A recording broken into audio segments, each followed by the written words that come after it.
All right. All right, and we're live. All right, let me Just just make going. sure. Yeah, I figured it's better than a shitty countdown. All right, I'm just trying to make sure I got all my socials up here so I can monitor because it's on YouTube, Instagram, and Facebook all at the same time. Huh? No, you were probably late. All right, so come on. All right, all right, we should be good to go. I'm waiting on Instagram to come up. It shows Instagram. Oh, I'm retarded. My bad. I'm on the wrong one. That's why.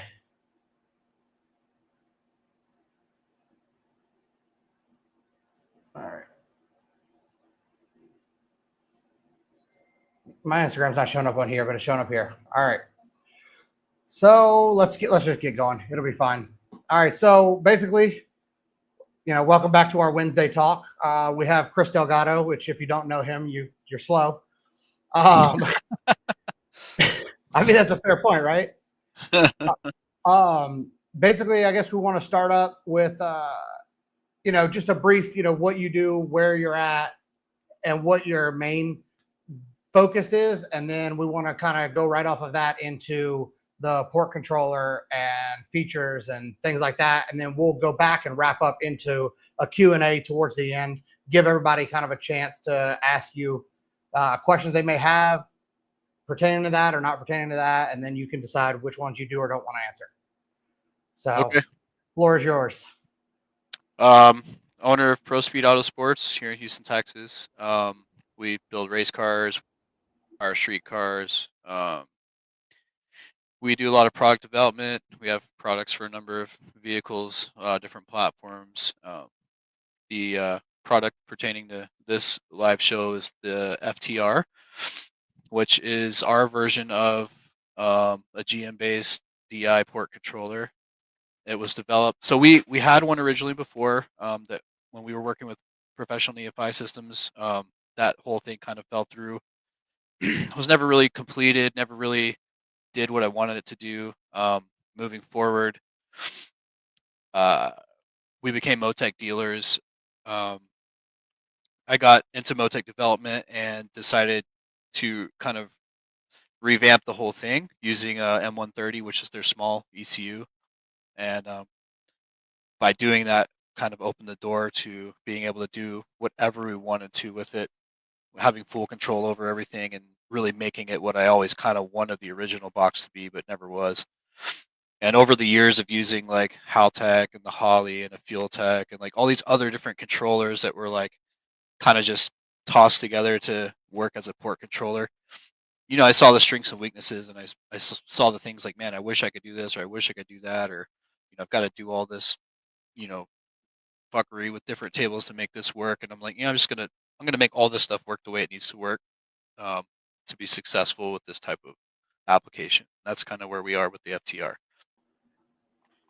So I guess the where I would want to really start on is there's obviously port controllers on the market. There's several different options out there. What makes in a simple term, what makes the FTR the better one? Um, you know, some of the easier features, and then we'll actually get more in depth on all that. But from your standpoint, what makes it the ideal choice, and what's the customer that would want that? What does that customer look like? Um, Man, the list is so long. Honestly, I'll try to break it into small sections. If you start at the base level, it's been developed on MoTeC hardware. MoTeC hardware is one of the highest level quality hardwares in the kind of prosumer standalone market. You just don't see failures with their stuff. They're very reliable. You don't have like random issues like O2 controllers dying or injector drivers failing. You don't have, just these random issues that you have with a lot of ECUs. You don't have situations where you cycle the ignition and all of a sudden the tune's gone and you have to go reload it into the box. Um, it's got, by default, it is a MoTeC product, so you get the benefits of MoTeC base stuff. So the logging you get, there's 3 levels of logging. You have level 1, which is diagnostic stuff. Level 2, you can log 200 channels up to 200 hertz. Level 3, if you're putting one of these in a car that you're going to race competitively, you can log 1,000 channels at up to 1,000 hertz. So the logging capability is extremely advanced compared to a Holly, a Haltech, 2 high PSI, like any of those other systems. The log analysis software, even, once you go that next step further, like they have their free software, which is pretty capable. That's about, I would say, slightly above par with all the rest of the ones that are out there as far as capability. And then their pro analysis takes it to a whole nother level if you really want to get down to the nitty gritty and you're like a data guy. Um, there's so much more advanced stuff you can do with it that makes it really nice. Now, So from a usability standpoint, or like from a function standpoint, all those different controllers have strengths and weaknesses, and they have some things they can do and this one can't do that, vice versa, whatever. I basically kind of in my head compiled a list of all the things I liked about all the other stuff, and then all the things I didn't like about all the other stuff, and then I fixed all the stuff I didn't like, and I put it all in one box. So now you have a controller that does port injection, which they all do, does ignition control, which some of them can do ignition control, but the problem is the way they do ignition control, you don't really have any. You basically take away the ability to do torque management with the transmission. You can do throttle control, so you can do torque mapping, versus throttle. You can do traction control using the throttle. There's a lot of things you can do. Um, but by taking over the ignition, taking over the throttle, you can make the thing do exactly what you want. You don't run into any limitations with the stock computer. You have traction control, drive shaft curves, engine curves. You have launch control. You got rolling anti-lag. Anything you can do with a full-fledged standalone, it can do now that you've taken over control of the ignition at minimum, and if you choose to do so, the throttle and the ignition. So it's kind of the next level. Like you can put a Haltech on it, control the port injection. If you get a little ballsy, you could take control of the ignition, but there's no way to do torque management in the Haltech or the Holly when the transmission needs to shift. So in the case of the auto transmission, you're kind of stuck. Um, that's really well, one of the. to touch on that one right there, real quick. So I've seen where people have taken the Holly and they've made a torque management. I don't know. I'd say strategy for the shifts, but what I've seen from that is that sometimes they don't line up with the shift perfect.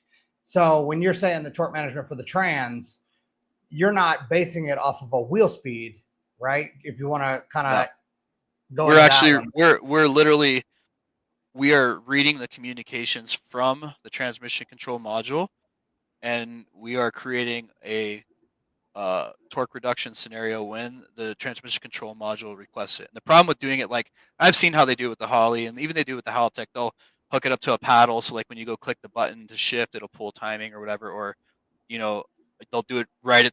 Oh, and they'll have an RPM window where when it gets to this RPM, it'll start to pull timing right when it's about to shift. Like you said, sometimes it doesn't line up. The other thing is that the transmission doesn't linearly just pull power for a shift every time. Um, Depending on the load, how fast the engine's accelerating when it shifts, it may pull more or less torque. It may pull some torque out, put some back in, then pull it again to complete the shift. It's not just a straight like powers off, powers on, it shifts. It doesn't work like that. And that's the problem with doing it the other way. It will kind of work the other way, but over time you're going to tear the transmission up and eventually it's going to eat itself. Right. Because You know, there's going to be syncing issues, right? right. It's never going to be synced up exactly right. I mean, you may hit it perfect one or two times, and then the third time or the fourth time it might miss. Um, so it's just not really. I'm not saying that it doesn't work, but I'm saying it's not the most consistent and effective way to do it if you want your transmission to live for a long Right. time. The other thing that we do that none of the other kits do is a lot of people aren't aware, but when you are at higher power levels and you have higher uh, torque percentage in the stock ECU, when it goes to make some shifts, like especially like the 1-2, it'll actually go into a fuel cut on the DI, and it happens so fast you don't really notice it. But the transmission is requesting that, and it is expecting that, and when you don't do that, you're also creating more stress on the transmission because it's commanding and creating a shift in a way that where it's expecting this to happen, it doesn't happen. So, bad things happen basically. The other problem with that, when that DI goes into a fuel cut, your port injection steady flowing fuel into the motor because it doesn't know you're in a fuel cut. You're also gradually doing damage to the engine over time because you've got, 30, 40, 50% of the fuel that you actually need going into the motor. Because now your DI is off for a split second, your PI is still going, you still have ignition, so you're basically running clean for however many engine cycles it is before the DI comes back. So those are some of the issues that I noticed with the other systems. Um, and like I said, you can get away with it for a while, but it does gradually degrade the engine. It will gradually degrade the transmission. At higher power levels, it happens sooner than later. And I think this is one of the issues that causes some reliability problems. And we were able to handle those in ways where those aren't problems anymore. Okay. So, I mean, basically, you kind of found the issues with the other controllers work, for what they're made for. They're doing the job. But once you start wanting to make that power and you want to make it for long term and you want to make sure that you're kind of covering your ass, that's where this system kind of comes into play. Right. One of the major concerns and things I've heard people complain about was, oh, it's MoTeC. So it's either A, it's too expensive, or B, tuners are afraid of it. So I was actually talking to David today, and I was saying, once I look over the MoTeC stuff, once you kind of get an idea of what you're looking at, unlike the OEM, we're basically doing what we think it's doing, right? And we're trying to always make something happy that, otherwise with MoTeC, you can literally tell it what to do, right? Does that make sense? So the factory computer, you're kind of trying to get it to do what you want. But with MoTeC, you have that complete control. The difference is with the factory computer, you're basically editing stuff that's already there, right? And for the most part, we think we know how most of that works, and we have a decent idea of how it works, and we can manipulate this to make this happen or whatever. But you're right; it's not like you're not directly like. I'm trying to think how to explain it. You're just kind of moving values around for the most part. Like when you are using the MoTeC to control ignition and fuel, like exactly what you're telling it to do is what you're going to get. There's not going to be some other table or some other modifier that's going to happen at some point randomly that's going to throw that off from where it should be. I'm not saying that happens often, but there are situations where there's weird things, and you can go on HP tuners even on the forums, and people are like, "Oh, I changed these values, and now it doesn't work, or it's doing something different than what it's supposed to do, or whatever." And that really is just kind of you know, should open people's eyes to the fact that these softwares that we're modifying these factory computers with, they're just editing like what we think is happening. In some cases, we do have a really good understanding of how they work in the background, but in a lot of cases, we only have a small glimpse of what's actually going on. So when you take over the ignition control and you basically you're basically doing the majority of the fueling with the port injection, like you have a little bit more discrete control over what's going on, and there's less chance of some random thing happening in the background. Right. Well, so I guess back to the tuning aspect of it, though. I mean, the learning curve of MoTeC, obviously, right? You have to bake your own firmware, but then you covered that, right?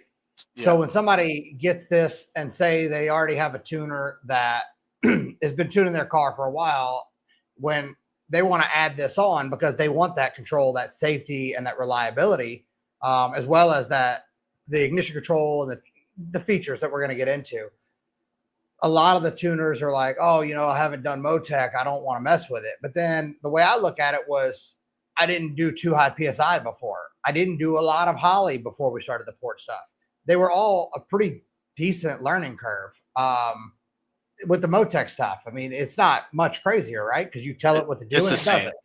It's the same. I mean, I don't understand this. Like, I get this all the time, and it's like, maybe I just don't see it because I do this every day and it's easy for me. But when I like started tuning fuel tech, it took me a little while to find my way through the menus and figure out how stuff work. And everyone's like, "Oh, fuel tech's easy." I'm like, okay. When I started the new Platinum Pro stuff on the Haltech when they first came out with that software, it took me a little while to find my way around it and learn how to use everything. it's just a learning curve like anything else. Like it's not any harder or any easier, I think. Are there more options? Yes. Is there more things that you can do? Of course. But these things come with base maps. They're like 90% there. You should theoretically be able to plug one of these into the car and fire the car up, and it's going to start and run. So from there, if all you want to do is use port injection, you don't even have to hook the ignition coils up. You can leave it on factory ECU for that. If you just want to use the port injection only, it's literally just one table that you have to dial in for fuel. It's no different than any other standalone that has a fuel table. So the whole, I don't know, MoTeC kind of has this like aura about it that it's complicated and it's hard to use. But honestly, it's really not any harder to learn to use than any other system out there. The only difference is that it has more stuff you can do. Really, even that is not. I mean, I don't see it being more difficult. Honestly, it didn't take me any longer to learn how to use that than it did for me to learn any other system that was out there. So I guess when somebody gets the FTR, right? Mm-hmm. What is it that they're getting? What is I'd say price point, right? But I know every system is going to be a little different. But what are they getting with this initial setup, as well as access to you or access to customer support? How does that look? How does the kit look? So the way we've kind of structured it, you get an ECU, you get plug and play patch harness, you get an secondary injection harness, you get a dual channel wideband that has NTK sensors, not the trashy 4.9s that last like a month and they die all the time. And you get 2 hours of setup time. So you call us and you have a problem and you need help with something, or I need to know how to do this, how you do that. You get 2 hours of that, all included in the price. And the price ranges between 7 to like 8,500 ish, depending on if you want the additional logging options or whatever. That literally you can plug into the car if you have all the supporting mods and make 2,000 horsepower out of the box. There's nothing else you need. It'll do it. You can put, FuelTech 720 secondary injectors and run the thing on methanol if you want out of the box with that kit. There's nothing extra that you need to make that happen. So you can go from your 800 horsepower street car to a 2,000 horsepower monster with the same part. You just plug it in, dial in your stuff, and you're good to go. So there's really not. It's pretty like complete. There's really not much else you really need to buy with it. Now, I do recommend the blower guys if you're going to use like a like a 2650 or something. You probably want to get you a nice high speed air temp to put for your manifold temp, because the GM factory one's a little bit slow. You can use it, but I really don't recommend it. And that's something we're probably going to start offering as an add-on to the kit. We had sent one out to Cordis Performance, and I forgot to tell them that the IAT2 was not on CAN, and they tuned the whole car on IAT1, not realizing it. And then they're like, "Oh yeah, we just realized that this is the wrong air temp sensor." And I was like, I felt stupid. I was like, man, you know what? I was like, my bad. Like, I should have told you guys that. Yeah, I purposely didn't put that in there because I don't want people thinking like that's a good way to do it, because it's really not. The sensors are too slow. Right. What sensor would you suggest? Are you guys going to offer a sensor with it? Like, are you going to offer that as an upgrade? Yeah, I mean, you can use our ProSpeed real time IAT if you want like the fastest, baddest stuff. If you aren't super concerned with having like the super baddest stuff, you can get any of the glass beads that are available on the internet are pretty good. Like Rife makes one, T1 makes one, Shane T has one. There's a bunch of guys that sell them. That's a good intermediate air temp sensor, and it's reasonably priced.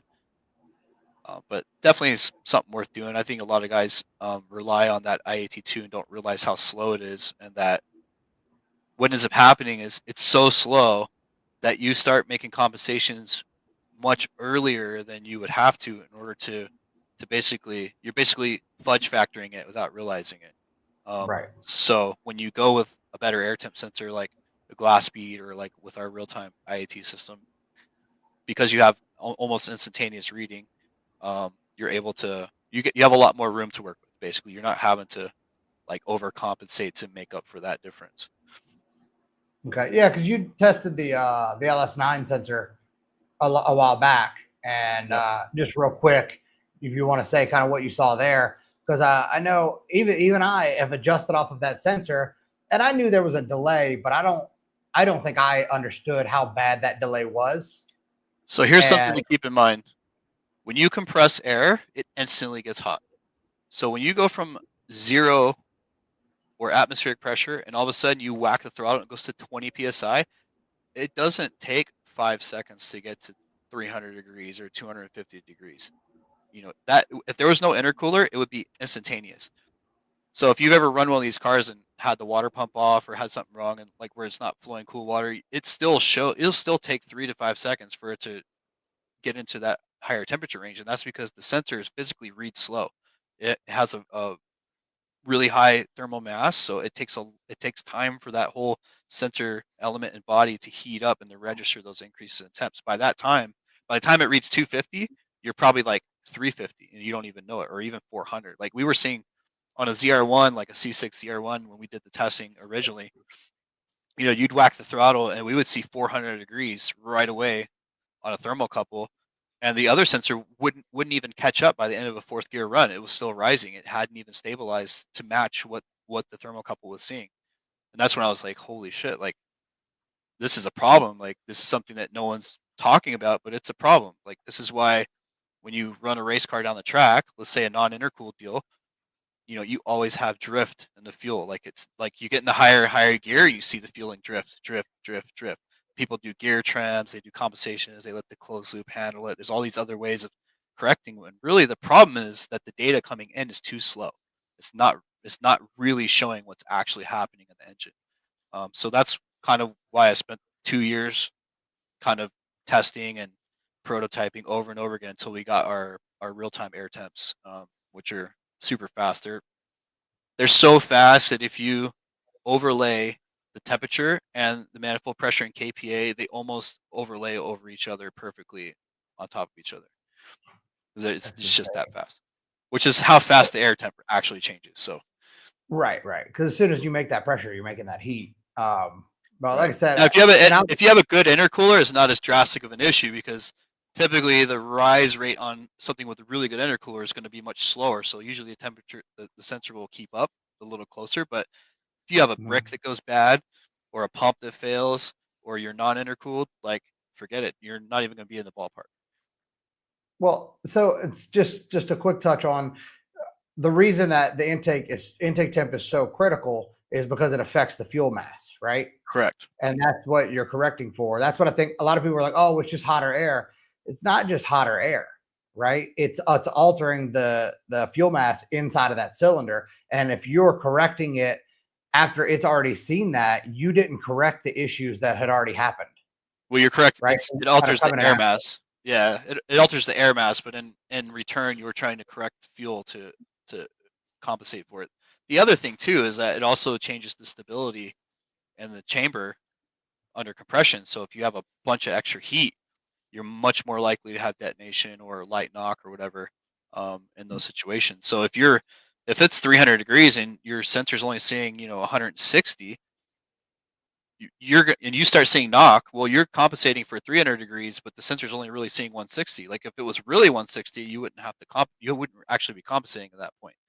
So there's like that window of like overcompensation, overcompensation that results from having that delayed reading on the sensor. You're not really like, you're making changes based on bad data, so you're not really seeing what's going on. You're kind of just like fudging useless information at the end of the day. It's the only way I could put it. I don't know how else to explain it. I mean, that pretty much covers it. Yeah. Real quick before I go to this one question, just because I think it's something that'll help. If you're watching this on Instagram or Facebook, come over to Tuned In with JWT. Towards the end of this, we're going to do Q&A. So get over here, put your comments, put everything in here, like, subscribe, build this up because, we're giving this info out for free. It costs you nothing to like and subscribe and kind of gain the information. So the reason I want to put this one here is this is what I hear a lot, right? People they ask, hey, can I upgrade the sensor that's already in my car? And you had touched on this in our group chat, right? But just for the sake of here, what's the issue with putting the faster sensor in the OE computer? Some of the operating systems you can rescale that. So as long as you can rescale it in the OE computer, there's no reason not to do that. You can totally do that. But not all the operating systems have that air temp table scale exposed to do that. But So can it process as fast? So the update rate in the stock computer is definitely a lot slower because they're, that thing was written and designed to use a sensor that's of a certain speed, and a lot of that stuff is inferred to like intake valve temp, right? They model that catalyst temp. They model that. They run the car, or run the engine, and they know like, okay, well, from this time to this time, it's going to be about this much. So there's a lot of tables and compensations that go in the background to kind of correct for that stuff. Um, so yeah, really, you're better off just wiring a high speed sensor directly into the FTR if you really want to do it correctly. Not saying you have to.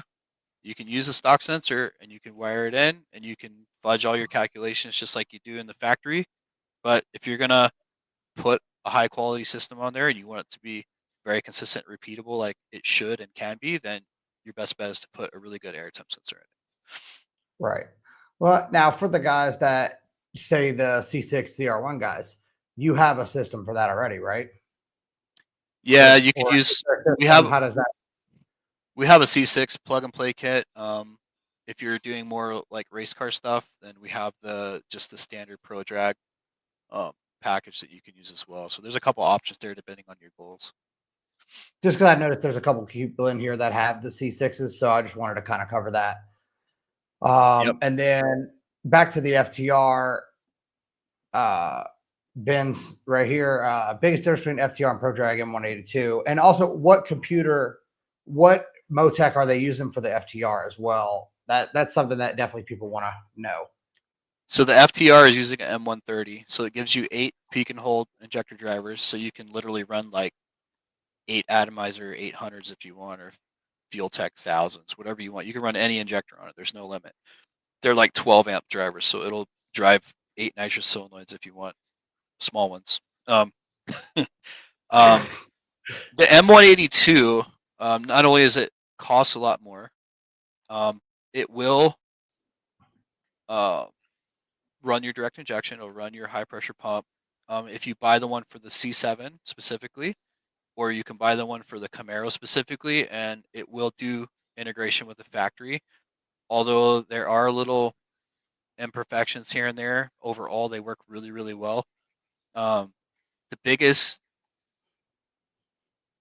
disadvantage to doing it that way is it's a lot more complicated from a tuning standpoint because to tune those, you really do need to understand direct injection. You need to understand injection timing. You need to understand, pump control. You need to understand how all that stuff works because you're no longer just nudging the values in an OEM computer that's already set up for you and running from the factory. Like, you have full control over every aspect of that at that point. You even the current, the voltages, like everything for the injector drives. Like there's a lot of stuff.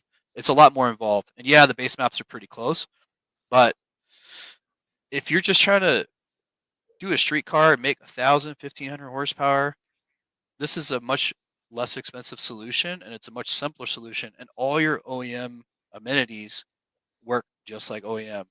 You're not losing anything in the car. Like everything's going to function just like it did when you bought it and drove it off the lot. Um, Not saying you can't get to that point with the full plug and play, but it's just not.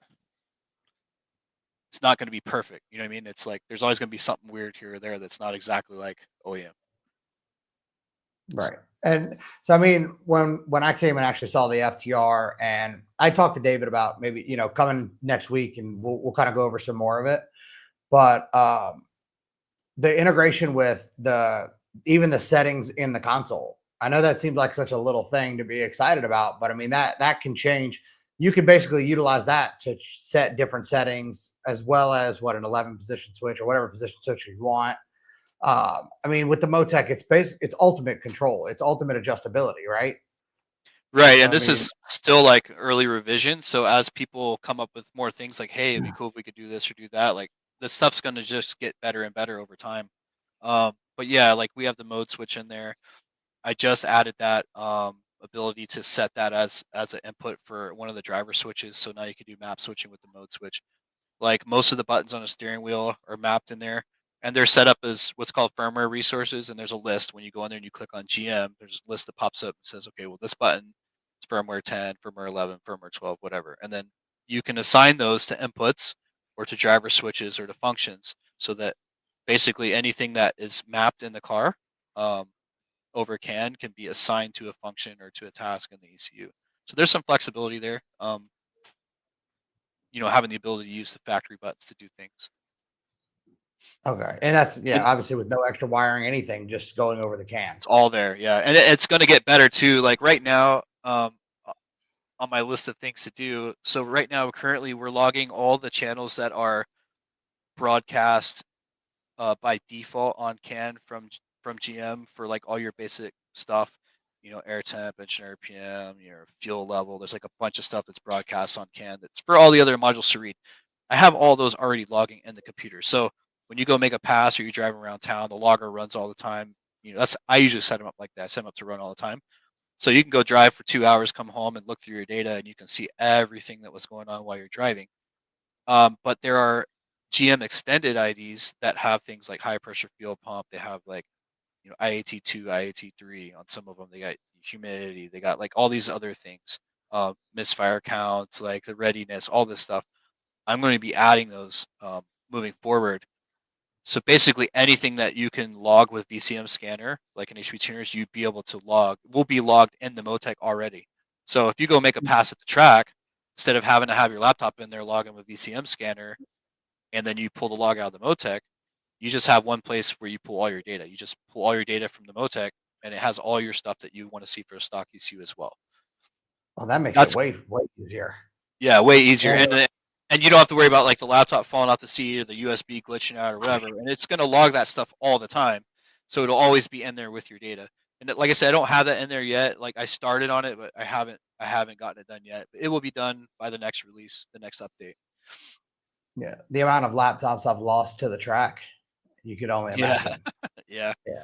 Like, Or dude, you the have thing lost vibrates in the that. seat and the fucking thing glitches and you lose the data. It's like, oh well, that was waste of a I run. did that a lot, a Yeah, it's whole lot. frustrating. There's no reason for that with the ability we have with this unit. Like, there's no reason to have to rely on that anymore. So. Okay. Okay. So something, because I'm looking at my list over here. Something I really wanted to talk about, because I still don't know that I fully understand what I felt in that car. So the traction control. So that's something that none of these other, I'm going to say they have it, right? But it's not on the same level. So I've done a lot of the Holly stuff. I've used it to pull boost, pull spark. I've used it for pretty much anything. And I've always noticed that pullback feel, right? So when I go and it knocks the tire, I can feel that something had to happen for it to recover that, right? So it was kind of a negative G, positive G deal. Mm-hmm. In the car that we rode in on the service road, I didn't feel that, but I also didn't feel the spin, but I know damn well it was trying to spin. Correct.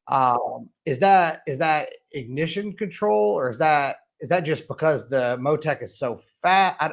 What is the reason that you don't feel that? And does that relate to ET? So there's a combination of reasons why it's so smooth. Part of that is the logic that I have. Part of that is the ECU is just really good at doing things. Part of that is that it's dialed in well. The reason why you feel traction control, or you feel that like that kind of like you can when it's on, is because the error is usually pretty large on most systems. Basically, when I say the error, I mean like if you're asking for a 10% slip rate, it might swing, between say 6 and 15 up and down through that area. It never really, on most systems, pretty much all the other systems I've ever dealt with, it never really like comes up and just hits that perfect number and holds it there. And part of that is logic, part of that is setup, part of that is just the speed of the computer itself and how it calculates ignition timing. All those things, I've spent a lot of time in my project. I mean, I've been working on project for I don't even know how many years. I'm at revision like 1200 and something now. Yeah. That's like I've got It's a lot. thousands and thousands of hours, and these aren't just hours like at me on the desk, like clacking away like nerd boy that I am. These are like track tested. I go to the track and I bring my dev laptop, and there's at least one revision made every time I go to the track for something, because I'm like, oh, I could do this better, or huh, I don't really like how that works. Let me improve that a little bit. And then there's always like, I just went to testing at Bradenton with the Pro Mod last weekend or whatever, and Yeah, I saw you that. know I've already had all these strategies in place for a while, but with the Pro Mod, it's a little bit different scenario. So we're looking at stuff, and my buddy Job's there and Eric, and we're all looking at things, and we're like, huh, like, you know what? I think we can make this better. Like, let me fuck with this a little bit. And sure enough, like we made some improvements. Like, and it's just that's an ongoing thing with all of my firmwares, because I first of all I want to be the best, so I'm never gonna stop improving, because I feel like as soon as I stop improving, everyone else is gonna catch up. So I'm gonna constantly improve. Maybe. Yeah, I'm Took gonna me keep a I'm gonna while. keep Took me a I'm gonna keep while. improving and improving until there's just nothing left to improve, or we're not racing cars anymore. Whichever comes first. Which and some But people say that the track stuff is a track car is different than a street car, and yeah, kinda right, but the strategy's all similar. so if you can take an engine that makes 600 to 700 horsepower per cylinder, and you can get your logic refined down to the point where you can control the speed of that engine with tire speed going down a track, and keep a 30 to 50 RPM control window, then it's piece of cake to do it on an engine that makes 100 horsepower per cylinder. Like, Right. it's way harder to do when, like, you have an engine that makes literally 700 horsepower a hole or 600 horsepower a hole, and you have to pull part of that power out to control the tire. You can't just cut the whole cylinder out for one cycle, because then you're going to have this giant hysteresis, like this giant error. Like, when you Yeah. perfect that, it's going to pretty much work on anything else. Well, so a lot of something I've heard Shane T talk about is correction after the fact is the biggest error. So I Right. guess basically getting out in front of the slip, getting out in front of that. That's when I heard him say that, that's what made me relate to what I felt, right? I Yep. feel like it was getting ahead of what was going to happen. And maybe that's why we didn't feel that the jerkiness or the bumpiness of the back and forth.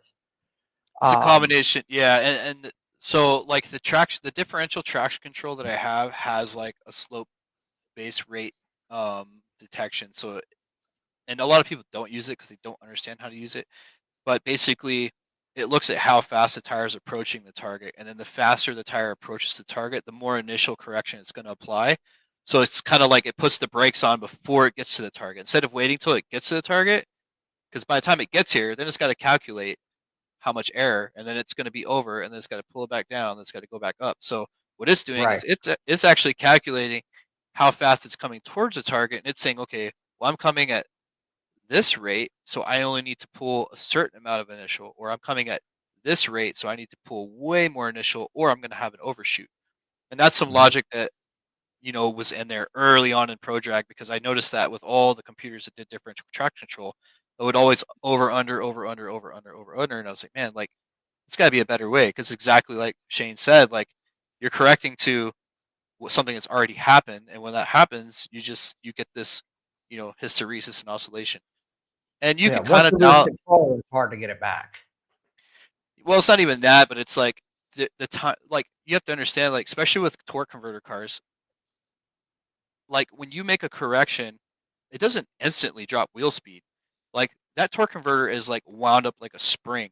So you can pull 50% of the power out, and the thing might still increase in tire speed a little bit before it starts to turn the other direction and come back down, because that torque converter, the drivetrain, the inertia, everything has to kind of slow down and unwind. So there's a lot of logic. Like, I don't want to get too much detail, but there's a lot of logic and Right. functionality in there for making that for reducing that error. And it's Okay. taken a lot of years and time of working on it. But all that's been applied in the FTR, and that's why the traction control in the FTR is super smooth and super crisp, and you almost don't even feel it. Now, if you were to Yeah. like hammer it with like you try to put 2,000 horsepower in first gear, you're gonna feel it. Like there's just only so much you can do. But Right.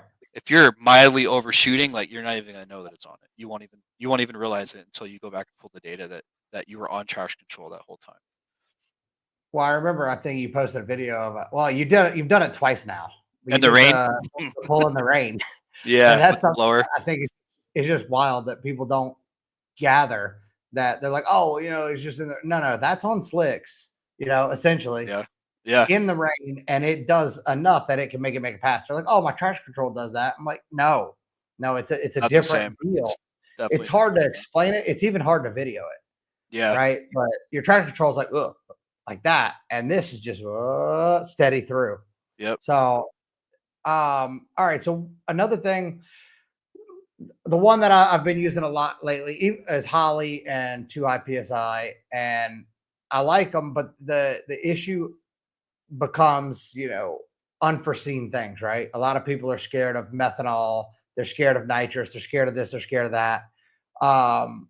So the safeties is something that, honestly, even back when you were doing the C6 stuff, that was the biggest thing that spoke to me. I think somebody had posted that their fuel pumps were dropping off during a pass and they didn't even know, but the MoTeC saw it and adjusted and shut the car down to save that motor.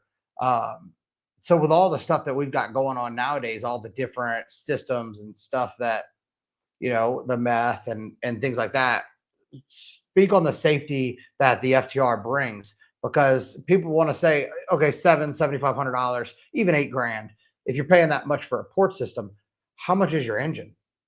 How much Yeah, is your transmission worth? right. Right?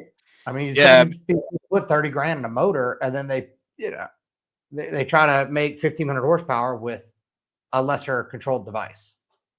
right. And I see that a lot even in like professional racing. Like you've got these engines that are 70, 80 grand, and then you've got an ECU that is known to fail randomly, that's known to lose tunes randomly, that's known to have like ignition trigger problems like randomly. And I just don't understand the mentality. And I think maybe part of it's just education. Like people don't really understand the difference. Um, and then there's also the whole, well, this computer is complicated, so I don't want to deal with it. Like there's some of that too, um, but with the FTR, I mean, we have basic safeties. We have oil pressure safeties. We have fuel pressure safety. We have fuel pressure safety right now for the low side. If you have a fuel pressure sensor, which I highly recommend you run. Once I get the extended PIDs logging, I'm going to add all the safeties, extend that over to the high pressure fuel pump stuff, and the DI injection duty cycles and things like that. It does, because it has real-time fuel pressure feedback. If you do start to lose pressure on the low side, it's going to automatically compensate with injector duty, and then you also have injector duty limits that you can set. Well, like, hey, if my port injectors normally run at 40%, and you dyno it, you tune it, whatever, it's like, okay, 40%, you can set a limit at, say, like 65%. So, like, if the injector ever goes to 65%, one of two things that happen. The O2's gone bad and it's reading way the fuck out of whack and is trying to correct, or B, you're losing fuel pressure and the ECU is compensating with extra injector duty cycle, and you need to fix the problem because it's only going to keep going up. Um, you do have, like I said, low side fuel pressure safety. So depending on how you set those, you might hit the one before you hit the other, but there's enough stuff there where you're going to hit something if you set everything up correctly. Um, there's And lean cut. what can it do if it sees, hey, my pressure's dropping, I'm already at 100% duty? What does it do to stop you from just going further? So, so currently, right now, if you are running the ignition control, which is, I recommend everyone run the ignition control. There's no reason not to. You can set a rev limit. Basically, if it goes and let's say your max duty is 50% and you hit 70%, you set your limit at 70%. You can have it set a rev limiter at 1,000 RPM. So it'll just cut the car until the thing goes back down to 1,000 and it'll turn back on. Would it That's set any light or anything to let you know? If you have a display, you could do a light. If you want to wire in like a LED, there is a warning output on the ECU that will illuminate anytime you hit any of the warning limits.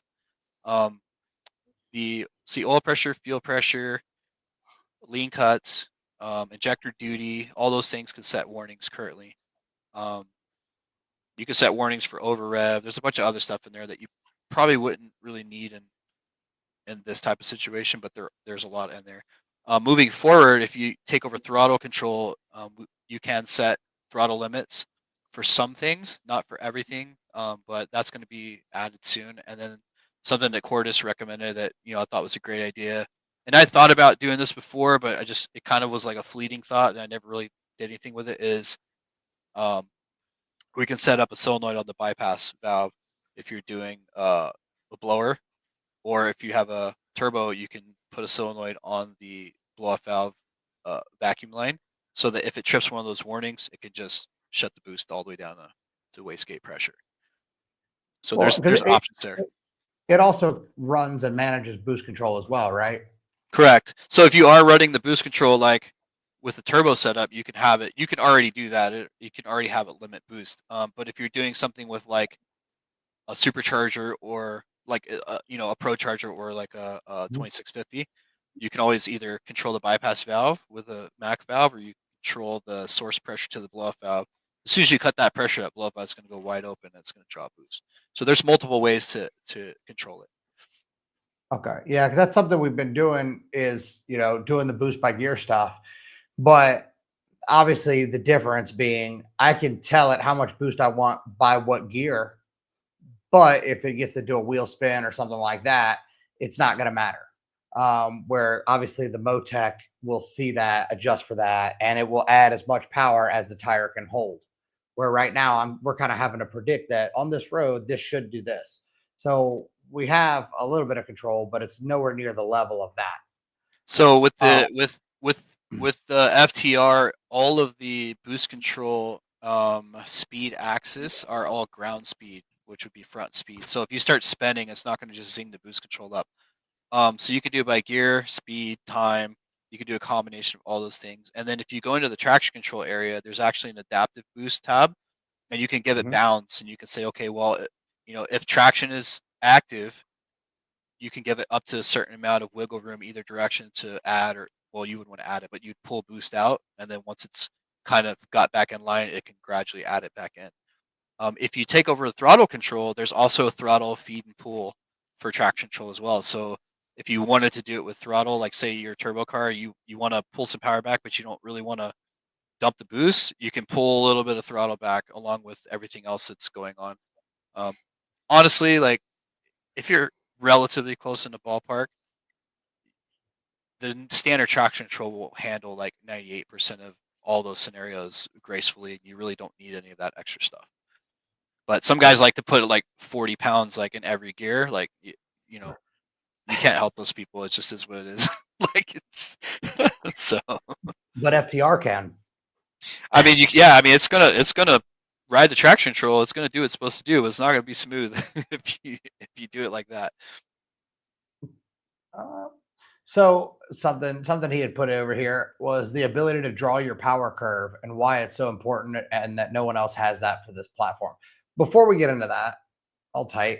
If you're on Facebook or Instagram, move to Tuned In with JWT on YouTube. That way you can ask questions as we go. We can do questions, answers. Like, subscribe, share it, help us. That way, it helps us get this information out and gets people like Chris to come in here and spend his time giving you guys this information that nobody else is giving you. All right, so that one, if I need to say it again, just in case, the ability to draw your power curve and why this is so important and why no one else has this for the platform.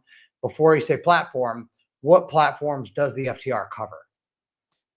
Pretty much all GM DI stuff at this point, gas DI. So we do the Camaro, the V, the C7, and 98% sure it's going to work fine on the truck. I haven't tried it yet. I did just add the 10-speed support, so up until a few weeks ago, or maybe a little longer than a few weeks, we only had verified on the 8-speed. I had not had a 10-speed car come in yet to go through and do the work. Turns out it was way simpler. Well, I was hoping it was going to be this simple, and it was as simple as I thought it was going to be. So that got added literally in 5 minutes, and we had 10-speed support. So it Perfect. will support A8, A10, and M7 on any of the like C7 Camaro, V, or truck platforms currently. And it's the same box with the same firmware. There's not like one firmware for one firmware for the other. So if you are a shop and you're installing like on one kind of car and you get familiar with it, you put on a different kind of car, it's going to be exactly the same on the MoTeC side, on the FTR side.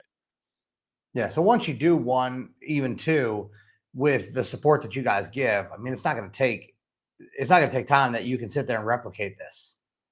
Oh You yeah, know, like honestly, like other than the air temp sensor issue, that I had with Ucourse and those guys, like, they plug the thing in, it fired up and runs. I mean, it's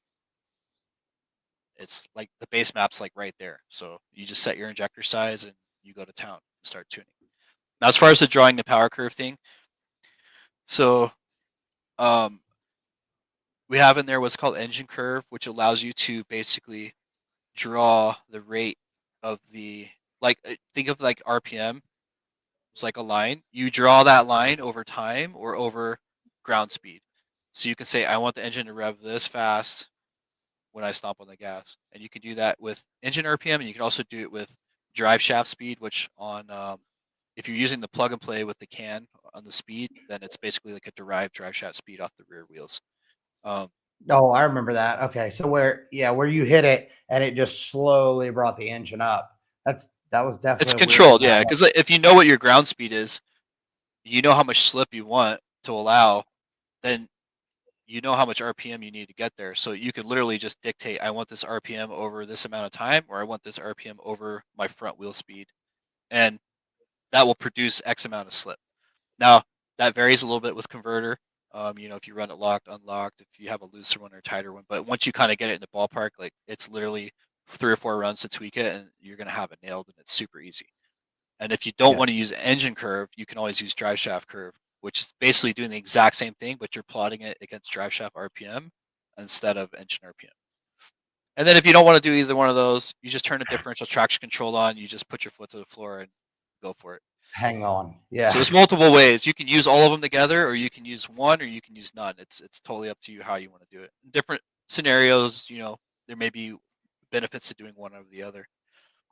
But I saw someone on Um, here said they use Davis on something. yeah. Let me see. That Yeah, is boom. Yeah. He's come torque over time. He's been here a couple times. He started with this one, which obviously you know this. yeah, yeah. Yeah. But yeah, so now the Davis, it obviously that's not something that we can use on those cars anyways, but is that similar, or because I know I've seen a lot of race cars run the Davis stuff. Yeah, so the Davis box, if you're using it the way it was originally designed to be used, you would use it with a distributor. Um, and when you use it with a distributor, it's actually the best case scenario because the Davis box itself is controlling the cuts and the timing events, which they are they do a really good job of doing that, and they do it at a really high speed. If you use the Davis in conjunction with like a Holly or a Fuel Tech or one of these other ECUs, then you're relying on the control speed of the ECU itself. The Davis is giving it the information that it needs to give it, but at the end of the day, it's handing off that job of doing the actual control to the ECU, and that's where the quality of the control is not as good. It's not because the Davis box isn't good; it's because whatever you're feeding it into, Latency. you're relying on that logic to handle it, right? You're just telling it a percent or a certain amount that you want. Um, but yeah, his stuff works really well if you're going direct to distributor. But it does take a little bit of tweaking, and there's more than one way to kind of approach it. So for some guys, it doesn't work well. For other guys, it does. It's kind of a preference thing, I think. Yeah. Something we got. So he was asking about the coolant pressure safety. I Yes, guess that I kind of told him. led me into, obviously it's going to have that because it is MoTeC and it has IO. What does the IO look like for that? M130? I'll tell you what. Let me pull up a map real quick, and I'll tell By you. IO, I mean inputs and outputs for the Yeah, I'll tell PDS. you what's left over after the plug and play kit's fully populated. Let me see. Let me pull up a file real quick. It's got a bunch of IO.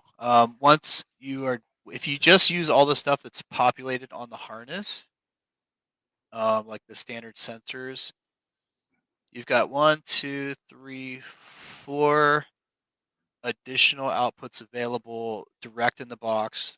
That can 2 low sides and then 2 that can do low side or high side.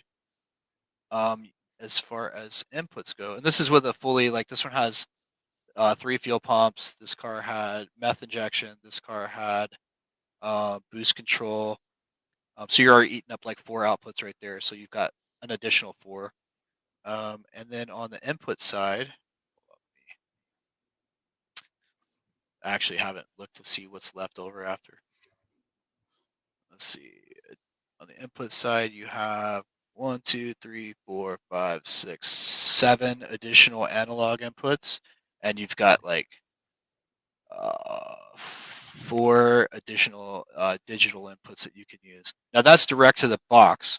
So you've got plenty of I/O to add extra sensors and stuff. If you run out, the great thing about this, you can always get an EAAA expander, and then you've got 8 more outputs, 8 more inputs, and you got 8 thermocouple inputs.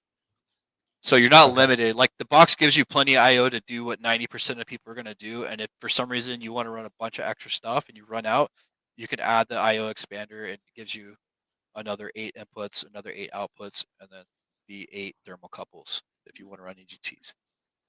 Now you can also run the separate EGT box by itself. Like, this is ours that we're in the middle of finishing up production on. This is a 10 channel. So you could do 8 cylinders, and then you could do 2-cylinder head temps, or you could do 8 cylinders, and you could do manifold temp like IAT2 or whatever, or you could do whatever you want, trans charge temp or something if you want. Or you can use the M130. Yeah, they're canned, so you can put them M130, M150. It don't care. Yeah, that's the thing about the MoTeC stuff, is that their canned stuff is open. So, and I do support a lot of the expanders. Like, I export, like, you can see I have them here on my desk, because like I have support for Davis VPS, for G meter, pitch yaw roll, and Excel.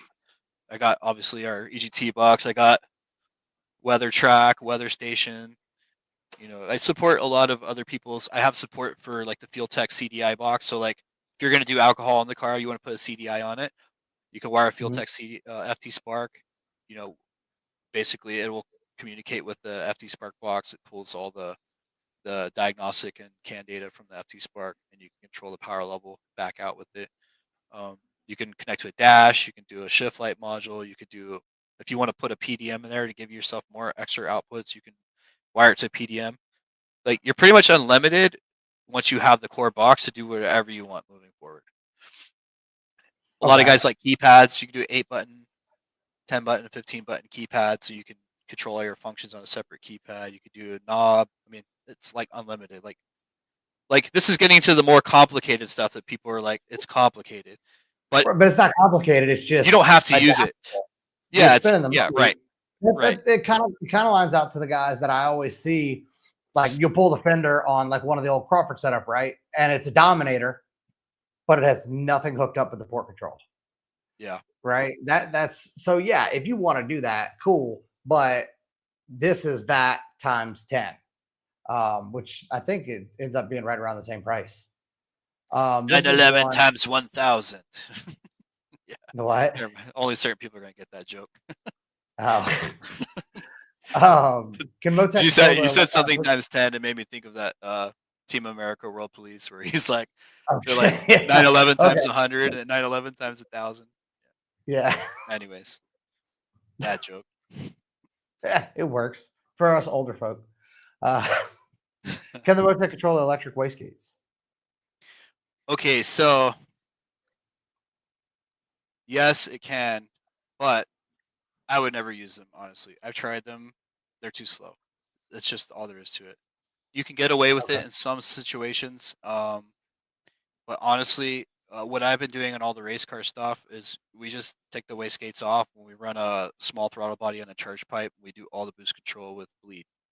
And when we do boost control with bleed, it's instantaneous. I mean, we hold within, tenth to a quarter pound of boost from 30 to 90, like all the way through the run without any issues. It's just so much more finer control. The turbo's always ahead of the run. And you get rid of any surge. Pre-throttle, post-throttle, right?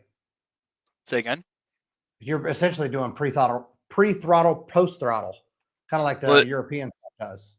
You're basically just bleeding off. You're letting the turbos do their thing, and you're just bleeding off the extra. If you don't want to What run does your that turbos do? like that, which a lot of people won't, like smaller turbo guys, you probably wouldn't want to do that. I mean, the standard boost control is super good on it. There's really no reason to add an extra, 100 pounds per side of turbo and an extra 40 amps of current per wastegate and all the extra bulk and weight that goes along with it. Like a standard wastegate and a 3-port Mac valve or CO2 is so much easier and simpler and lighter and cheaper. So And faster. and faster, like it's just faster. Yeah. I'm not saying you can't Um, do it. I'm just saying like you're just overcomplicating something that's really not going to net you any gains in the long run, in my opinion. right. Are you looking into the Global B stuff or are we getting too far ahead? Well, we have that C8 there. I don't know. We've had so many issues with the engine and other stuff, like, and just getting like roadblocks, having to stop and wait, that I haven't really got to spend as much time on it as I want to. I'm sure at some point that's coming, but not yet. All right. So that kind of covers that. Yes, we will. Yes, you can definitely run a smooth boost. You can set it up just like a standard boost control. Right. And actually, It can be variable by the slip percentage, right? Or yeah, whatever I mean, factor you want. yeah, you can use the traction control adjuster, whatever you want to do it. Um, so that being said, the smooth boost currently you have to convert your pulse width to 0 to 5 volt analog to use Mhm. that with like out of a table of an ECU. So it requires an additional deal. I've considered doing our own version that's straight PWM because that just makes more sense. Honestly, like all these guys that want to control it with like a standalone, like it doesn't make sense to buy a controller and then buy an adapter board and then wire that to the ECU. Like you should be able to just straight drive that. It's just a servo. Like you should be able to just straight drive that servo directly. You shouldn't have to go through all that to do it. We've already done servo control like on that half-mile car. Like we use literally RC car servos to control the wicker bill on the Yeah, half-mile that car. thing is pretty cool. So like concept's proven, it can be done. So that may be something that we do moving forward, but I'm not real keen on like copying other people's stuff. So like that's kind of why I haven't done it yet. So I feel like it'd be kind of like a And I don't know. The guy's the guy super that cool. He was nice to me. he's Like a I super just nice guy. yeah Maybe asking him, hey, can I buy your servo deal and just a connector to go right into it? That way you eliminate that DCA box, which is what you're talking about, right? yeah. Or maybe he Yeah. can just put another couple pens on there that's for PWM control, and we could just drive it direct. So I'll probably Well, contact him, ask him about I was that. gonna say he's kind of that guy because I called Yep. him when I was doing one with a Holly, and I was like, Yeah. "Hey man, I like what you've got here, but for this car, this is a race car. I just need to control it." And that's all we did. We just did PWM control straight to to the servo itself. So I know Oh, it's available, but it so would he's be a done lot it. easier. Yeah, he Okay. already did it with me. He walked me Okay. through on the phone to wire it all up. Yeah, I mean, Uh, if he's willing to do that, then that solves the problem. You can run yeah, it he's been direct. I super easy to just work with anytime I've asked. yeah, I just don't like having that analog converter in the middle because it's like one more thing to go wrong. So Right. yeah. Um, if that's something you want to go quickly over because it's not. With that said, the FTR can do that, couldn't it? Yeah. Yes, it Yeah. has individual lamp. You can do individual lambda per cylinder. It also has individual per cylinder O2 correction if you choose to do it that way. Is it beneficial or not? Um, I've done it on a lot of cars. The problem with it is if you get 8 O2 sensors and you can guarantee that they all read exactly the same, then yeah, it's great. Um, but if you don't like put them in calibration gas all in the same tube and check them all first, it's kind of like which watch is correct, like which one's got the right time. So it's I think it's a good tool to use along with EGTs and along with reading spark plugs, but I don't think it's a good thing to just solely base, corrections on. I think you really have to kind of collect, the 3 points. You have your plug reading, your EGT, and your O2, and kind of look at the combination of that data to determine, what's going on there because differences in pressure, differences in temperature, the way if you've got a 4.9 sensor in there and you say your EGT is a little higher on that cylinder and you've got like maybe you pull 3 degrees out so your EGT's 175 degrees hotter in that cylinder. Well, that heat is going to change the way that O2 reads. So you really have to kind of relate everything to everything. You can't just go based off just the raw. What's showing you. You have to take A plus B plus C is going to equal your result, not just A equals the result. If that Mhm. makes sense. Well, that's So kind of along. I was gonna say that's kind of along the lines of the guys that go out and dial in a car, say, a C7 making 11, 1200, and they don't read a spark plug.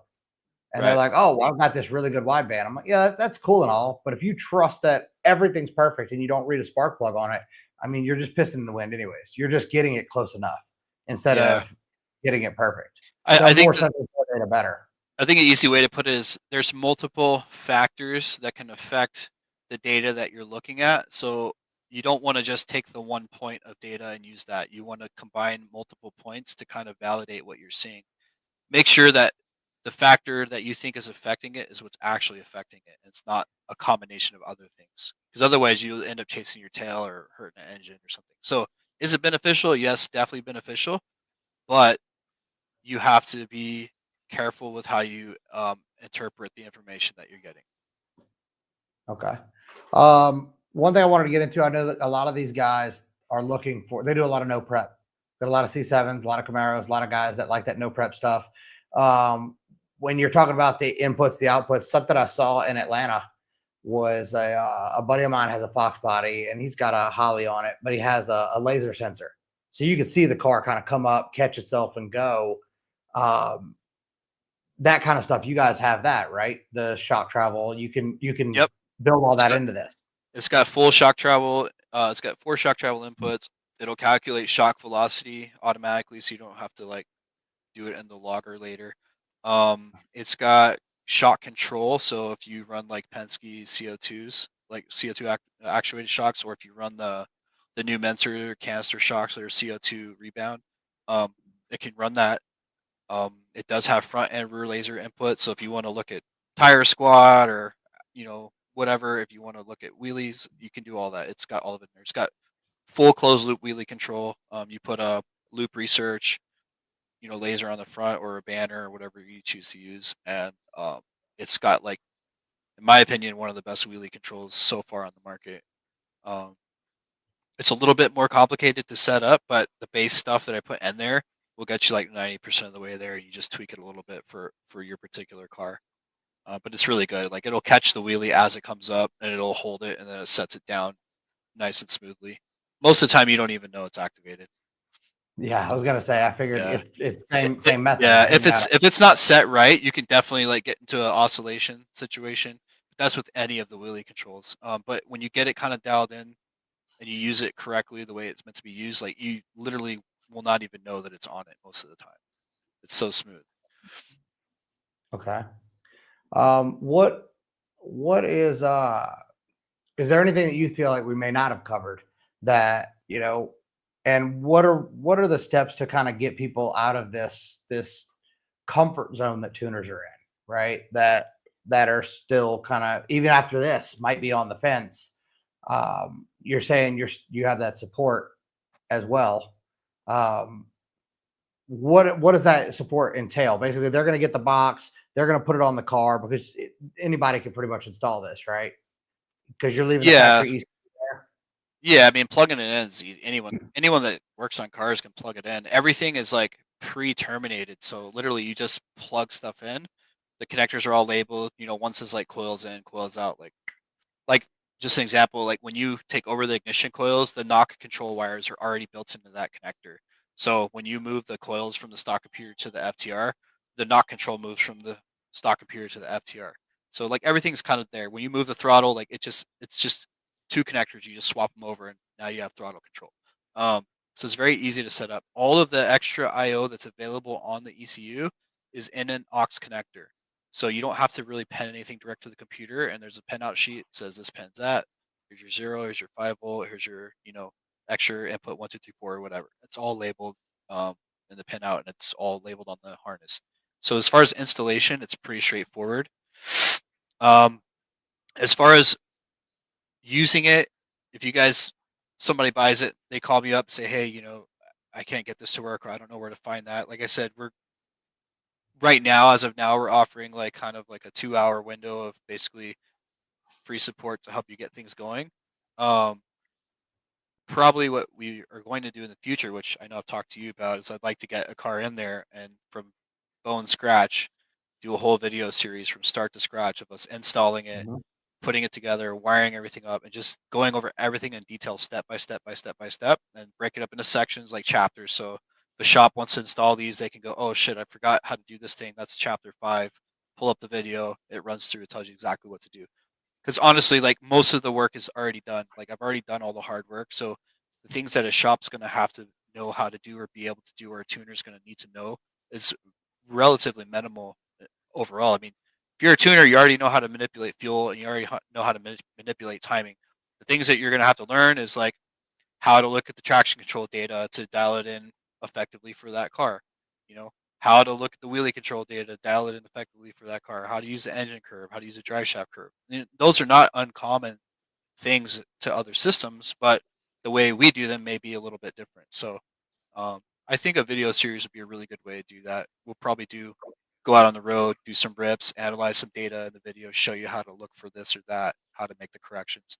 I think in Right. general, that's probably the best way to go about it. Okay. But Yeah, I'll I need a think car that. for like a week because it's gonna take a week to video. You know, like these guys think you just video as you go and it's done, but no, it's gonna take like hours and hours and hours and hours of videoing and then going back and editing. And so it's gonna. I need somebody that's willing to leave a car for like a week and a camera crew that's willing to come and spend the time to really do this correctly and make it nice. Which I'm down for that if Jacob Yep. would just get off his ass and send the car in. Yeah, we've been waiting. Yeah. Come on, Jacob. Be the one that we can do the video on. Then you get to be famous. Think about that. Uh, and Jacob is actually one that I was talking about that does a lot of this no prep stuff, and he hates computers. He hates Mhm. having to log. He always yells at me, calls me mean names.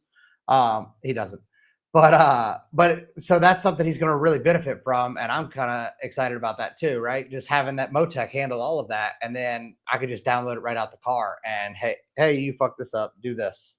Yep. Uh, so that's definitely Well, the that right great thing there. is the MoTeC is Ethernet, so you could just put a Wi-Fi router in the car. You could just directly log in, hook it up to a Starlink, and he don't even have to plug into it. You could just remote right into that thing and pull the data.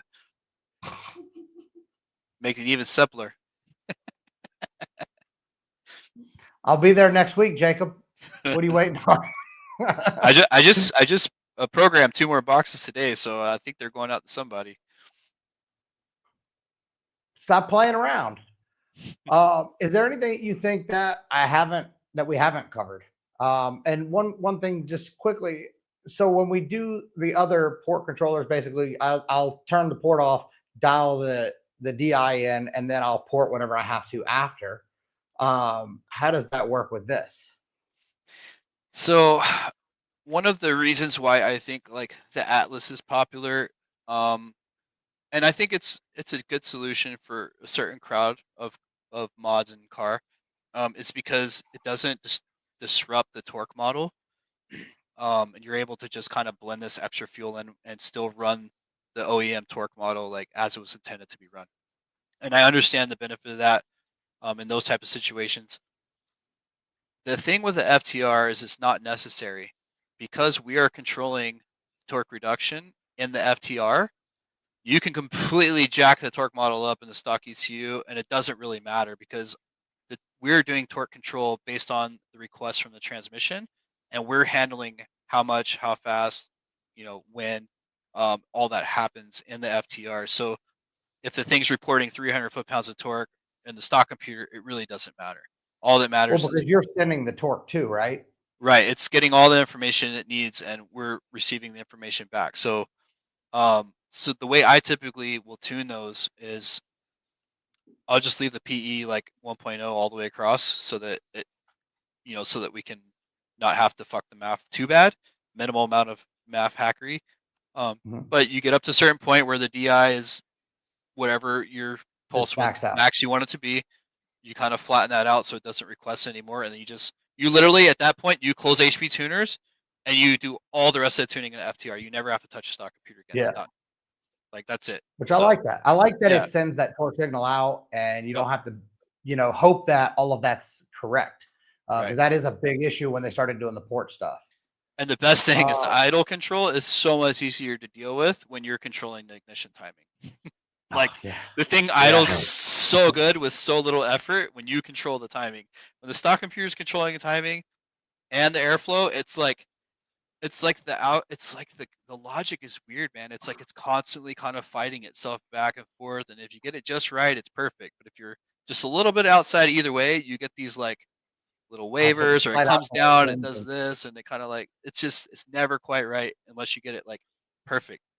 The FTR, Yeah, super easy. You just turn on the idle just control. works. So just an example, the integration is I actually pull the idle target from the can. So in the FTR, like it's reading, so it always matches, right? Like if you have a Holly or a Haltech and you're trying to do this, you really can't because you either Oh, have to geez, go in I there, did the Hollywood. you have to line your idle tables up with temperature, and you hope that everything moves at the same time and it lines up. Otherwise, your stock computer is doing this with the throttle, trying to catch a certain number, and then the Holly or the Haltech, whatever, is trying to catch a number over here. So with the FTR, I basically am just reading the target idle speed all the time. So it literally works with the stock computer, and it stays lined up, and I mean, they idle better than stock, in my opinion, because you have full Yeah. control. I mean, like the throttle's just going to sit still because the MoTeC is so good with its idle control with timing. It just sits there and just it holds it right where it needs to be. Uh, what about this one here? So I have not tried to do one in past missions. I'm not saying that it can't be done. You can still use the OEM primary and secondary O2s. You can still have cats. You can still run all that just like factory. So if you build the car in a way in which you would normally be able to pass emissions, you shouldn't have any reason, because it's really not adding any fuel to you getting a boost anyways. It's literally running completely factory OEM other than the ignition control.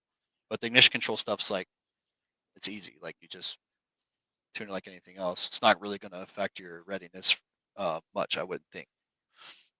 So Um, I can't tell you one way or another, but I think Nor it would should be we talk doable. about emissions on a race car, anyways. Yeah, I think it would be doable if you really put the effort in. I don't think you'd have a problem doing it. Yeah. So this is something that I've kind of been thinking about a lot, and this is obviously something you're going to know probably more than me, because Gen 5 doesn't have transient fueling, You have right? Because DI. There's no wall it wetting. doesn't need it. It's DI. Yeah, But once yeah. you add the port, you kind of do have some of that wall wetting, some of that, a little bit of fuel puddling in the port, things like that. Mhm. Is that a concern? Is that something that you could deal with in the MoTeC?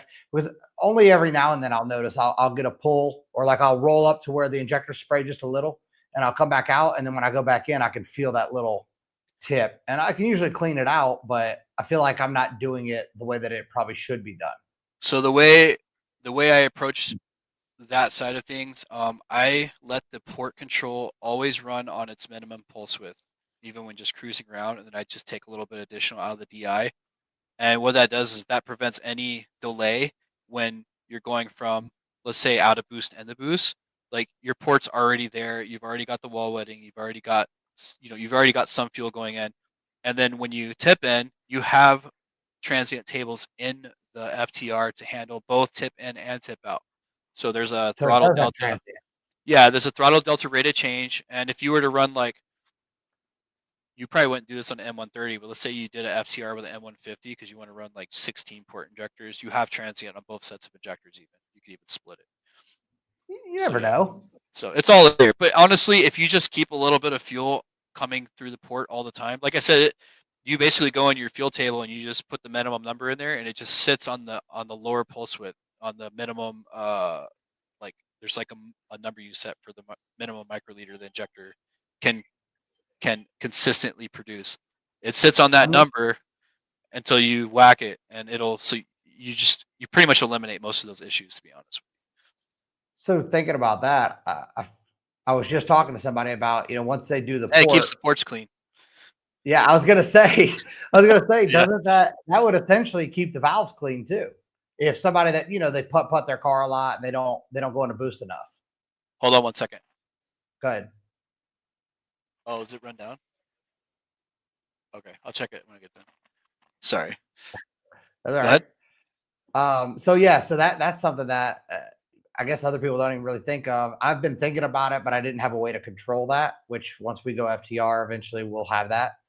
I think you'll Um, notice another thing that I think part of a lot of that those types of issues that you feel in the car are actually more timing related.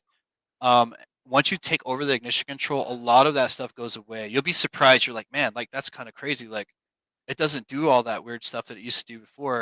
And that's because the factory computer has so many torque modifiers that we probably can't even see that are doing right. weird stuff with timing. It just does a lot of random stuff in the background. And once you take that control away from the stock computer, dude, the things even rev easier. Like they just rev clean when you stop them. I was gonna say when I Yeah, hooked up the it's coils, so you different. can hear this even with the Holly going from the factory ECU to the Holly before. Just the way the car sounded and revved was like, Yeah. what the hell was I doing? So I could imagine the MoTeC is going to be even better than that. It's not that you're doing anything wrong. It's just that's how the OEM computers run the engine. It's just there's so much shit going on that you never really get around all of it. So Well, the this way, OEM didn't expect us to make 1,500 horsepower either, probably. right? Yeah. Or put big cams or more load on the blower. Like Right. all the shit that we do. So For this question here, he's saying how important is it for the average or sub? But basically, that's what we were just getting into. Right, it helps keep the valves clean. Look, benefits that we didn't even plan for. yeah. It'll just kind of keep everything clean and running right. So Siobhan has how fast and accurate is the stock wheel speed sensors when used in conjunction with the MoTeC? So that is one thing. If you're gonna race it competitively and you want like the crispest, like most precise control, you're better off running either drive shaft speed sensor and a front wheel speed, or just wiring up the front wheel speeds direct. The ABS. So when we pull the speeds from into the MoTeC over CAN, there is a little bit of latency there, just because the nature of CAN, the nature of the update rate of the ABS module. So the ABS module updates internally super fast. It has to, right? That's how it does its job. But what it reports out to everything else is probably a quarter of the actual speed that it updates internally. So there is a little bit of error induced from that latency. It still works really, really well, but if you want like the best, you really should put like either drive shaft speed and an external wheel speed on the front, or just do all four all the way around. And it's easy to do. You can do a bracket with like a Hall effect sensor read off the lugs, the back of the lugs. We do it on the front on some of these cars. But that being Could you hook said, try it factory with sensor? the say again. Could you hook into the? So I know a while back Chris had like this little box that you could hook into the factory sensor.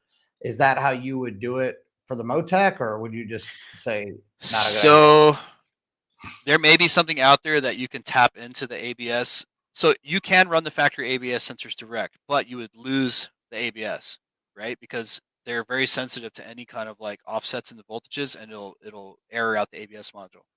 You can Okay. run them direct to the MoTeC if you wanted to if you didn't give a fuck about ABS, you're like, screw this. You can run them direct, wire them in, and it'll read them. Um, there may be some devices out there. I know ProFi had this thing called the Ghost Monitor a long time ago, where you could tap into the 2-wire Hall effect ABS, and on most cars you could get away with doing it that way, and it wouldn't disrupt the operation of the ABS module. They don't make those anymore that I know of, but someone else may make something like that. So if you can find a device that can basically provide that signal from those sensors without interrupting the ABS module, then there's no reason it won't work like that. Otherwise, you can put Hall effect sensors on a bracket, read off the back of the studs, good to go. Obviously, reading off the factory ABS is the fastest way, like the sensor themselves, because you got like 48 teeth in there, so it's really high res. So it's really just up to you. That being said, try it with the CAN stuff first, because for 98% of the people, it's going to be more than fast enough. It's going to be more. I mean, it works really good. I would only say Yeah. for like the most tippy top, like guys that are making big power, are really going to want like the direct connection to the wheel speed sensors for that extra Yeah. little bit. it's funny to hear you say big power, because when I think big power, it is not what you think big power is. Yeah. I'm thinking like anything over like, 15, 1800, like those guys, if they're trying to, you know, do some hood rat shit, then yeah, you Yeah. probably need to put some good wheel speed sensors on it. This is There's multiple ways to approach it, and the flexibility is there to do it however you want. So yeah. So what exactly is it? Basically, it's a port controller for Gen 5 vehicles, which is, all Gen 5 or just LT4 cars, which all LT4 cars are Gen 5. I'm not sure I understand that question, but back to this one, this is not for the C6, but he has I think he's options saying for it. LT1 or LT4. I think that's what he's asking. Tanner, make it clear. What are you asking? That's the better way, right? It'll work on LT1 or LT4s. Doesn't matter. But just for Brendan here, you can contact over there at ProSpeed Autosports, and they have the kit for the C601, but that's a full standalone. Correct. And then, Michael, could you potentially expand OEM for a drive shaft sensor or back pressure sensors on an ATSV? I don't think that you're doing anything with ATSV, are you? We have not done anything yet with ATSV. That being said, I don't necessarily know how different they are can wise. It may be something that we could support easily, but I'd have to get one in and do the digging. I'll tell you, it's very close to the 6th-gen Camaro stuff.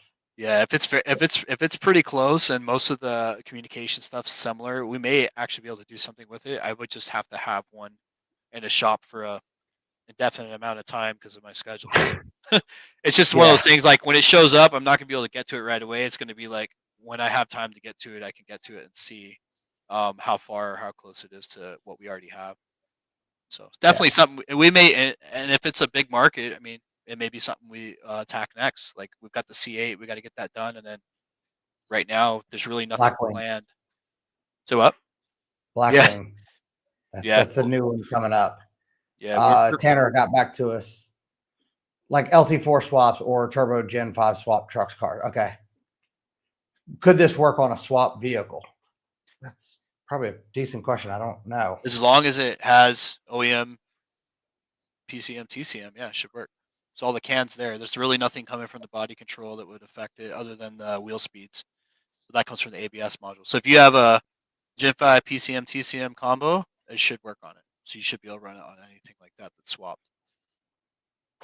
So when we swap the Mustang, we can run it on this.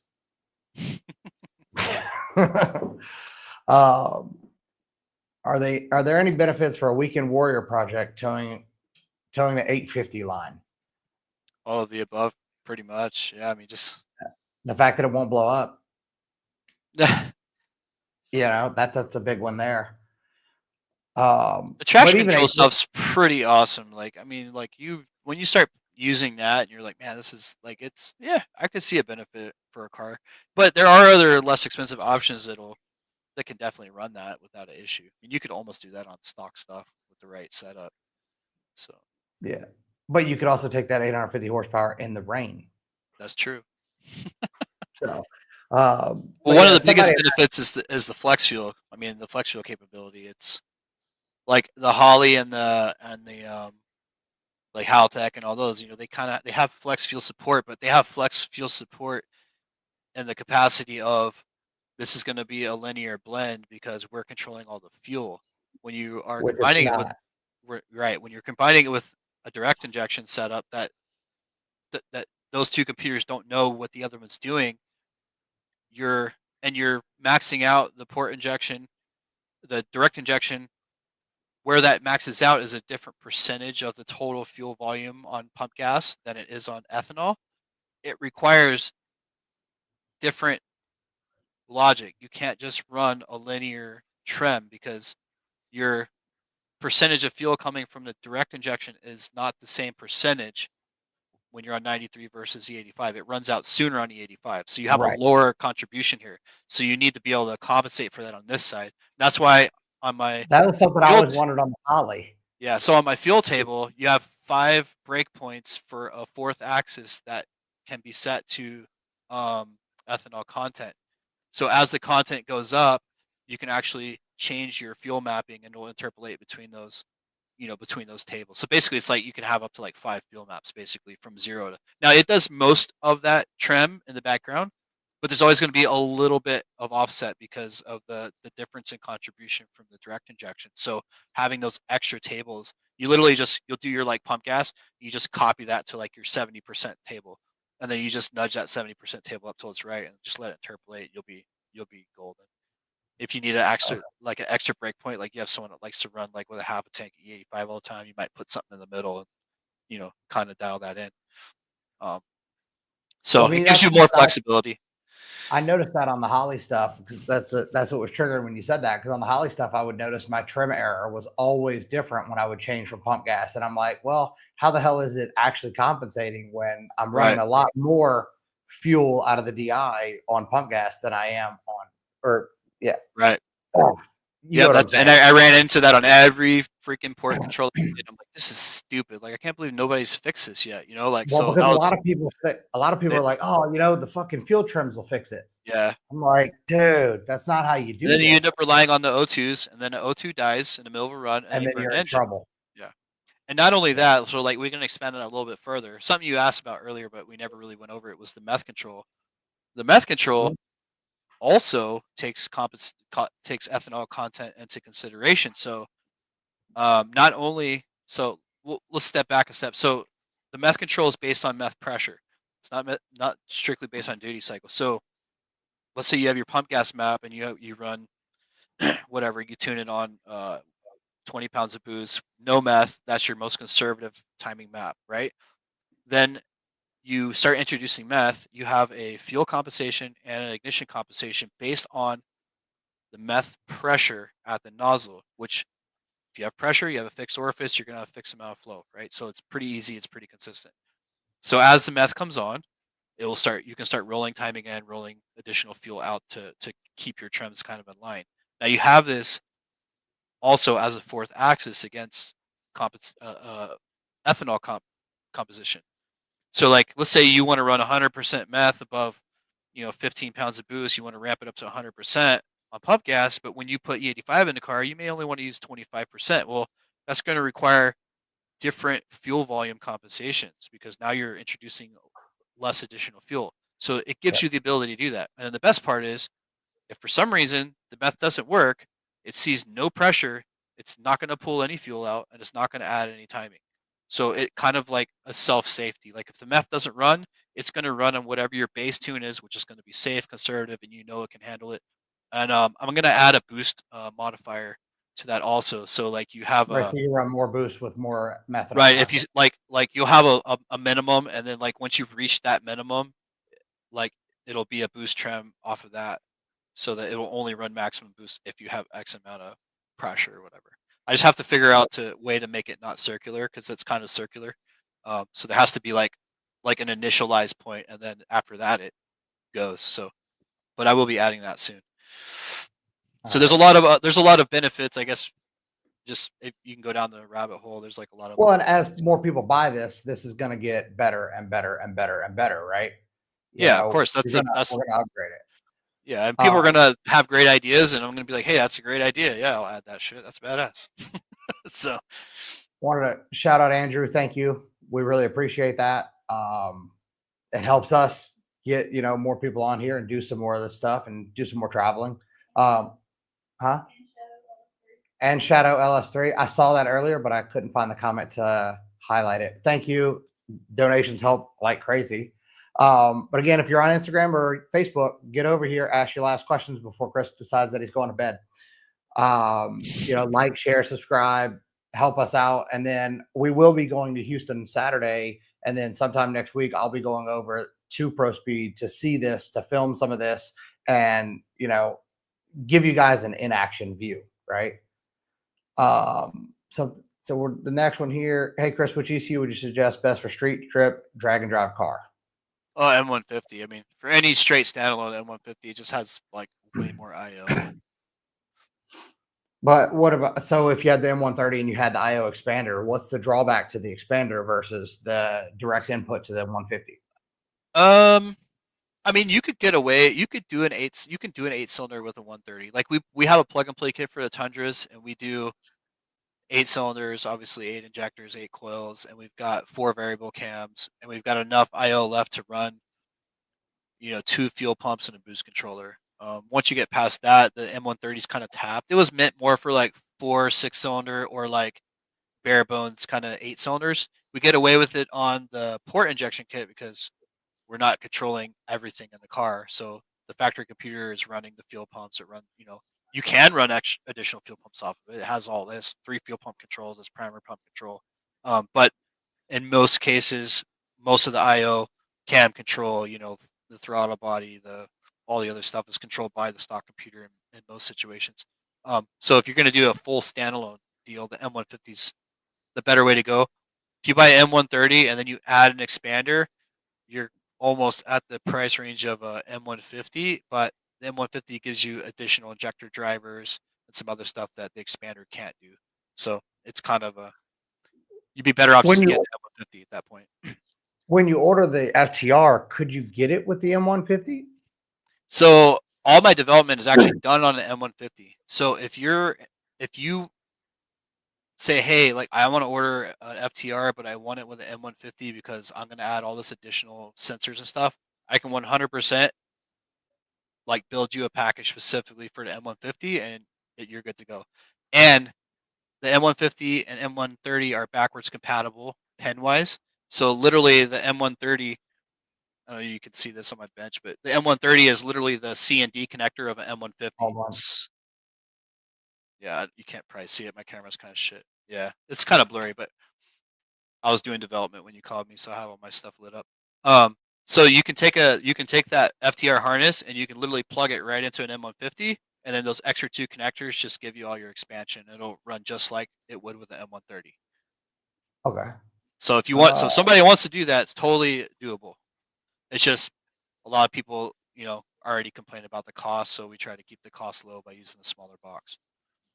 um, this was something that this is what made me, other than kind of coming up watching you do what you do. The other thing was that I've never heard you say, that's that can't work, or oh, you can't do that, or anything like that. You've always kind of wanted to do more, right? Even when you had what would be the best, you never stopped trying to do better.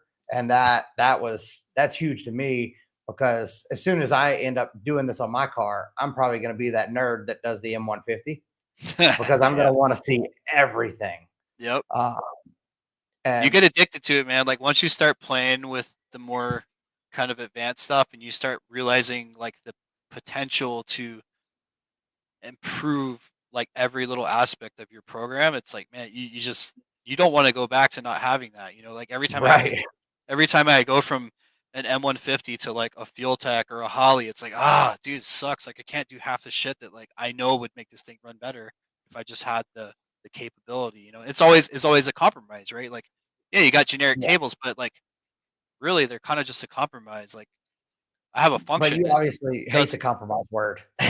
uh I mean, sometimes you have to, you don't have a choice, but and I Yeah. mean, I learned on that stuff. Like I grew up on the AEM V1 and the V2 and the DOS Haltech, and like I used all of these computers like through the years, the big stuff 3, the Excel DFI, like all this stuff. Data. I mean, dude, Data is nothing but a giant Yeah, hack of the Honda ECU. Like that's the biggest ECU I had that back in hack the day. thing ever done ever, and it's people still use them today. That was the elite. Okay. I started with Yeah. Chrome. Okay. I had Chrome Fast on my, XFI, like there's so many, so many. Um, yeah. but I yeah, just, Shadow, it's not about how much, it's the thought that counts. And that means a lot to us. That just, it shows that, you guys want this information. And I'm grateful to have Chris here to do this. Um, so if I wanted to control port and direct injection, is the Pro Drag the only way? no, if you want to do port and DI, I don't actually have a plug and play that for both because MoTeC already has one. They have one for C7, they have one for the Camaro. Um, there's some slight differences in the V, so neither one of those kits, I think. Well, you could run the engine in a V, but I don't know if it would work with the transmission. Um, if you're just trying to control the engine and stuff, it should be fine.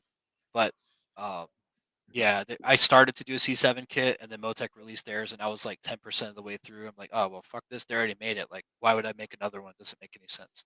So if you want to Right. do port and direct, which I've done a lot of cars like that, the C7 kit and the Camaro kit are really well worked out kits.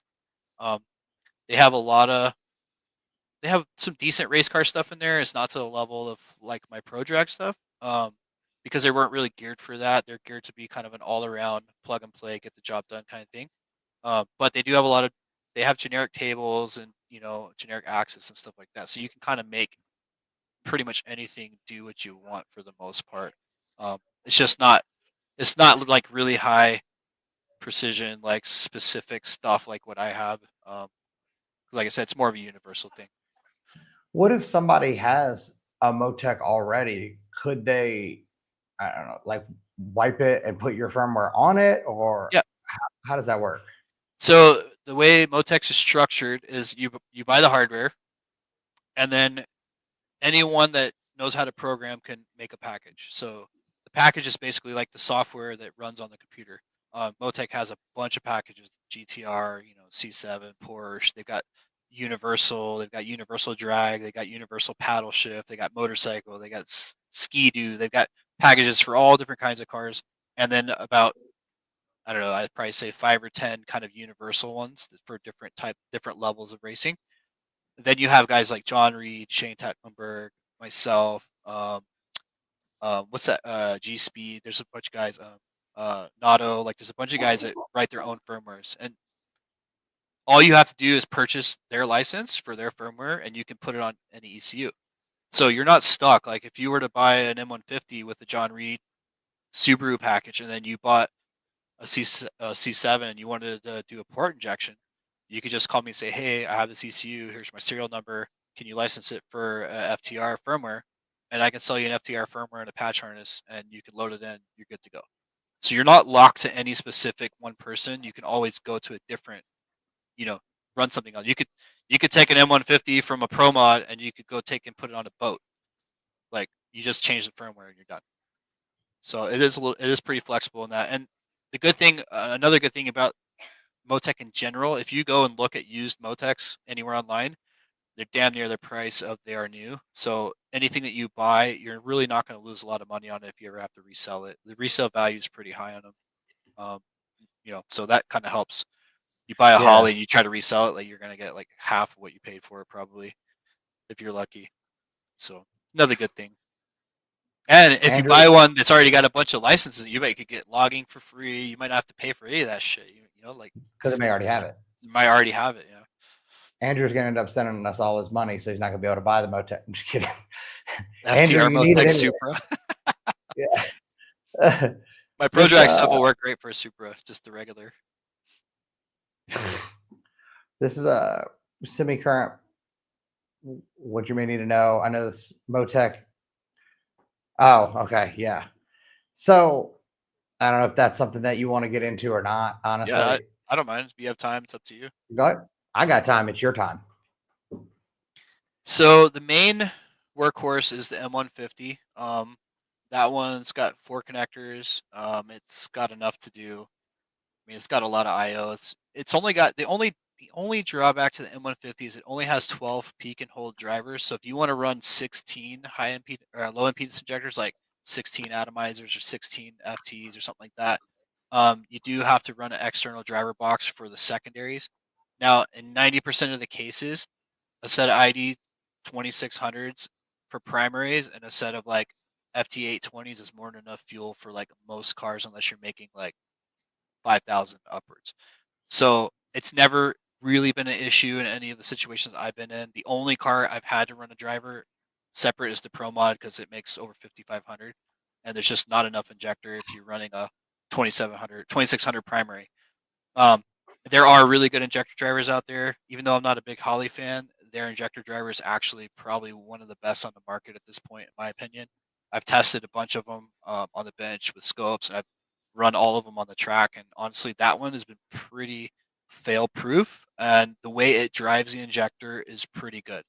Um, so if you need an external driver, that's the way to go. They're relatively inexpensive. The M130 is basically they're all capable of doing the same things. They just have more or less I/O.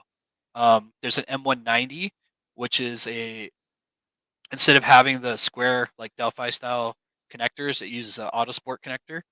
So if you need like a really nice weather sealed motorsport style connector, you can get that one. It's a little more expensive, but it does have more low side injector outputs. It has a little bit more I/O. I've only really used them once on like a Viper. Other than that, the M150 pretty much covers everything. Um, there's a 142 and a 182, which is like the 150 and the 130, but for direct injection.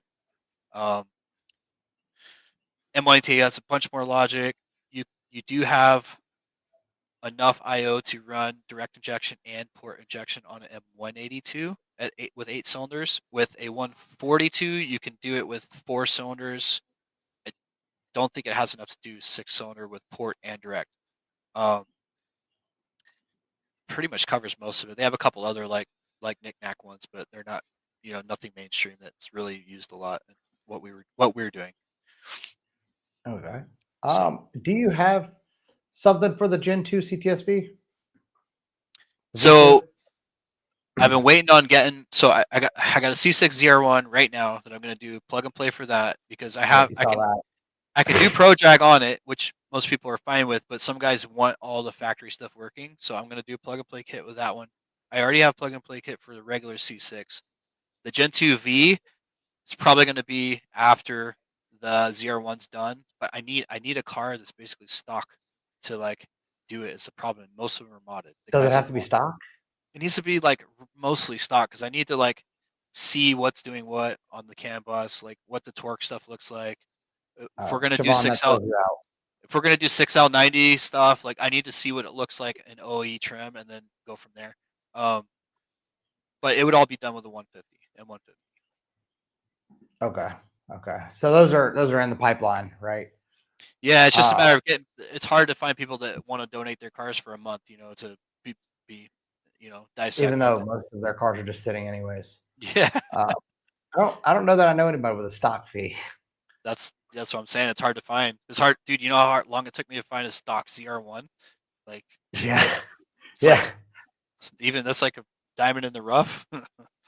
Yeah. The So only one I know of is my buddy Russell, and he drives it everywhere. So, yeah. you know. Currently, if you want to do pro drag on a ZR1, like you can do it. Like we have one now that's parallel. It's got the stock computer just to run the cluster and turn the lights and shit on. If you don't care about the factory display reading correctly, you could just put an M150 on it with a MoTeC dash, call it a day. That's really the only reason that I'm even doing a plug and play kit is so the little factory cluster and the little display and the little thing on the front that shines on the windshield all works like factory. Heads up. Yeah. There's people that are like super, they want that working, and I get it. So we'll do it. I didn't even know I had that in my car for like 6 months Yeah, because it was off. And I was like, oh shit, I do have that. yeah. And then the 6L90 control, that's the other big one. So Well, you've had that for quite a while, right? Or you did that before? we did that with Pro 5, but it never really was done completely. And I kept trying to tell him, I was like, hey man, this is like it's not done. Like it's not right. It still has issues, and it was just like talking to a brick wall, so it never got done. But there is plans in the pipeline. Also after the C8 to do, I want to do a swap firmware that will do 6L90, A8, A10. So you could put any engine, and then either one of those 3 transmissions you just select from a drop down, and then you could run them. You can put a Coyote with an A10 or a A8 or a Volkswagen, air cooled engine with a 6L90, whatever you want. Just mix and match it. Yeah, I mean, Because there's a lot of swaps. A lot of these guys are looking for transmission options, and like the US shift stuff, it works, but it's kind of clunky. Like it's none of the options are really like great. Yeah. There's things that work, but they're not like great, so like I want to try to make something that's drives as good or better as a factory car with these kind of swaps. Dude, all right. You get these old ass cars, man, they look like so awesome, and then you go drive them and it's like, dude, this is horrible. I'd never drive this thing. It's like I deal with shouldn't that be like that. A lot of people give me shit. They're like, "Oh, you hate old cars." I'm like, no. I don't like old cars that drive like old cars. There's plenty of ways to make an old car drive. It's got like a Holly sniper and like, right. Or the throttle body injection shit. Yeah, I'm like, dude, it's 2025. What the fuck are you doing? So I think by offering the ability to run one of the newer trans will kind of bring people to, the MoTeC as a option instead of like the Holly or the Phytech or what's the new Haltech one, the small one. R5 or something. No, that's the big one. Okay. The Rebel. Yeah. So I think having that option, like, hey, you could put the 10-speed on this thing, like people are like, oh yeah, I want that. So Are there any tricks for the manual guys or anything that the MoTeC could add to a manual car that's not a track car, other than keeping it from blowing up? I mean, you got no lift to shift, rolling anti-lag, I mean, all the standard stuff. If you do a faceplated trans, it's got drag shift stuff in there for strain gauge. If you want to just like do a dog box, all that's in there. Um, really not much else. You do slipper clutch. I have input shaft speed. I've got control for the clutch tamer slipper valves. I've got logic in there specifically to run those. So if you want to do a manual car with a diaphragm clutch, you can directly control the clutch tamer.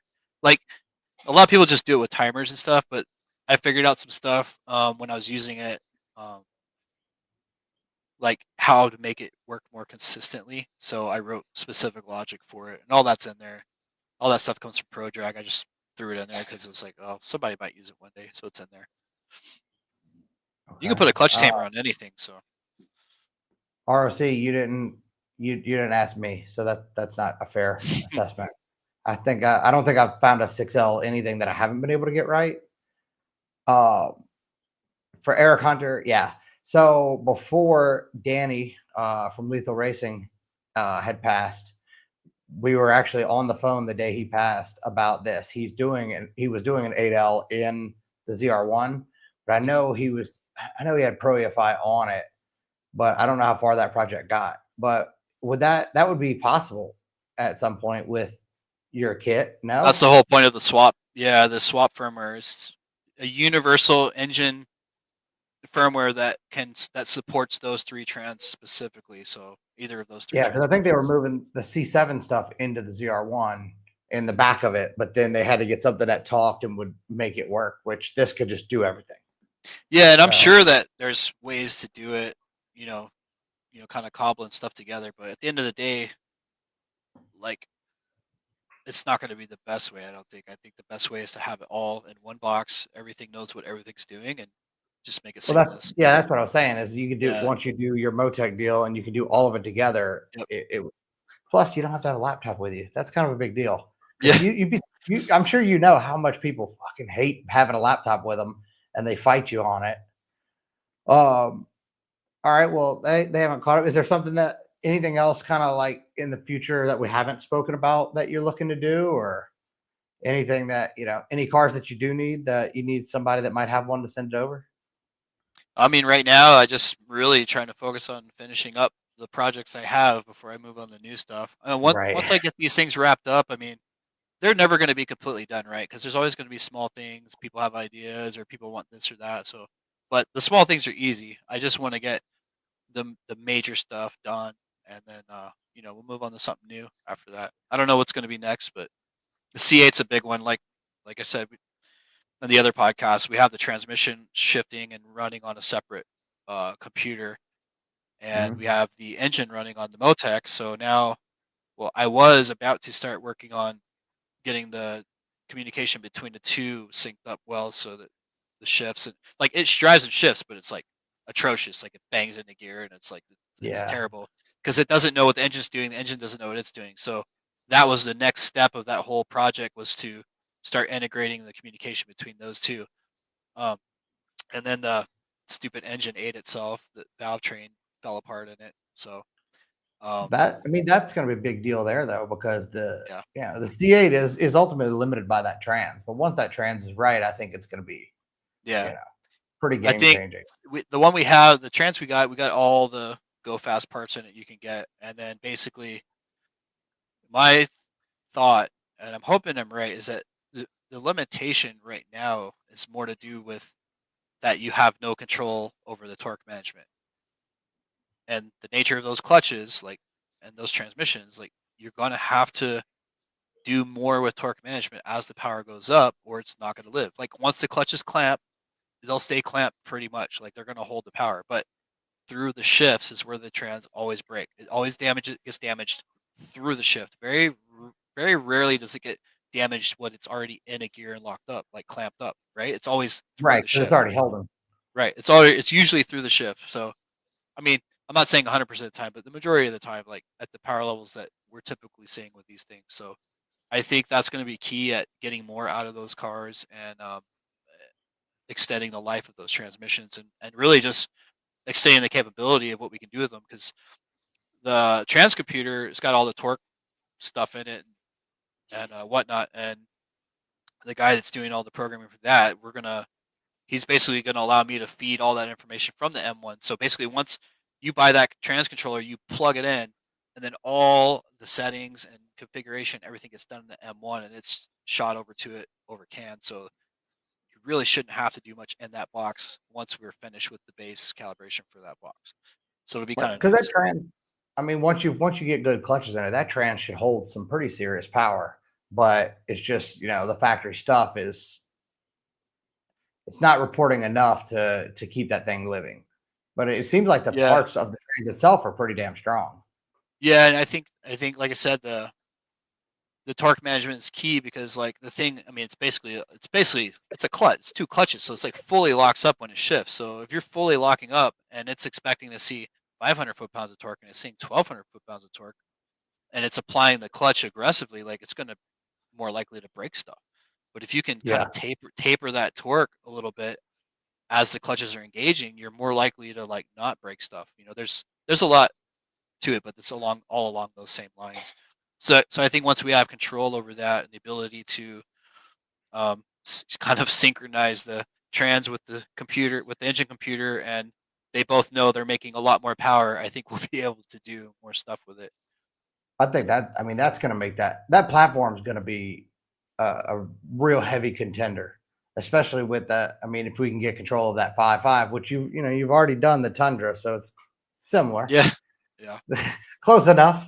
yeah. Um, the Can you expand more on the faceplate and slipper clutch info? Would extra sensors be needed to read input and output shaft speed? So if you're going to run a slipper clutch, you definitely want to have shaft speed, input shaft speed, because you want to be able to measure and see how quickly the clutch locks up and catches up. That is going to be it's like the most important part. The most important information you need to dial a slipper clutch in is that input shaft speed versus engine RPM. And it's like two lines that go like this, and they when you shift, you'll see them depending on how it's dialed in. They might slip a little, might not. Um, it's all in there. Everything you need to do it. So basically, all you need is that additional input shaft speed sensor. Because it'll already have output. Yeah, you get the output and it calculates the ratios. So if you're doing like an H pattern, it'll calculate the ratio once it's engaged fully. Um, but if you have like a drum style, like sequential or something with a gear Mhm. position on it, it's instant. So you'll actually it'll calculate. Well, like, even on the autos, it does this too. Like it calculates the converter slip separate from potential slip in the clutch packs if you have an input shaft speed because it knows the ratios of the packs, just like OEM. Like it knows the ratios of the Right. packs. I was going to say we use that for It ha- for yeah, the auto that, tuning. that turbine in, turbine out. So like you could see Yep. like what's actually slipping. With the manual, there's obviously no slip in the gearbox, or you're just not Right. doing it. And if there is slip in the gearbox, you fuck Problem. something up. But yeah, input shaft speed is really all you need. That, and then if you're going to do a sequential or a dog box, you need a strain gauge, obviously, for the All shifting. right. I think we've got most of the questions answered. Damn good bit of information there. I think. Let's see what we got. So the guy about the EOI and the 30 or 60%, all that stuff. I Where's that at? If you're gonna run a port injection, just leave the pump and the injector stock. Like, there's no reason to spend all that money to change all that. In my opinion, I know that people have Yeah. different thoughts on it, but there's no reason to spend all that money to put bigger injectors, a bigger pump, and the 33% lobe and all that shit. If you're gonna put port injection on it, like you're gonna have more than enough with port injection. So use a DI. like it was designed to be used. It's super reliable. You're gonna have the minimal amount of issues in a stock computer doing it that way, and then just put as much port injection as you need to cover the rest. Yeah, I think this stems from that like I'm going to be testing out some port injectors, or some direct injectors, and the main reason for it is I'm at a power level that I'm already maxed out with what Yeah. I'm doing, and I also want to know if there's actual DI injectors that are worth the shit out there. Yeah. So Well, I mean, that's why I'm especially if you're trying to make 850 or 1,000 with just DI, like then you definitely need that, yeah. Um, Well, but and if you're being gonna able to add port injection for the other benefits, then there's like no, it's just wasted money in my opinion. So it just right, depends on yeah. what you're trying to do. Yeah. My I guess my biggest what he's talking about this 180 deal is, and I don't even want to get on this whole tangent with the I Atlas already know. thing, Yeah, but the right. Atlas. So, in my opinion, right, was clipping that window, clips about 25% duty, and I've been in testing, been able to get around 32% duty and make a good bit more power. So I like doing that because the car seems to be a lot more violent, a lot more responsive, and that relates into better, faster times. But would I do the injectors if I wasn't testing them? Probably not, because the OE stuff does work really well. Um, but if you have the money and you're at a spot where you're looking for that extra, 50% of fuel, which might be 5 to 4%, 4 to 5% of power, that's kind of where I guess that would be. But if you're at this level, you're going to be making so much more power. I don't know that that would actually matter.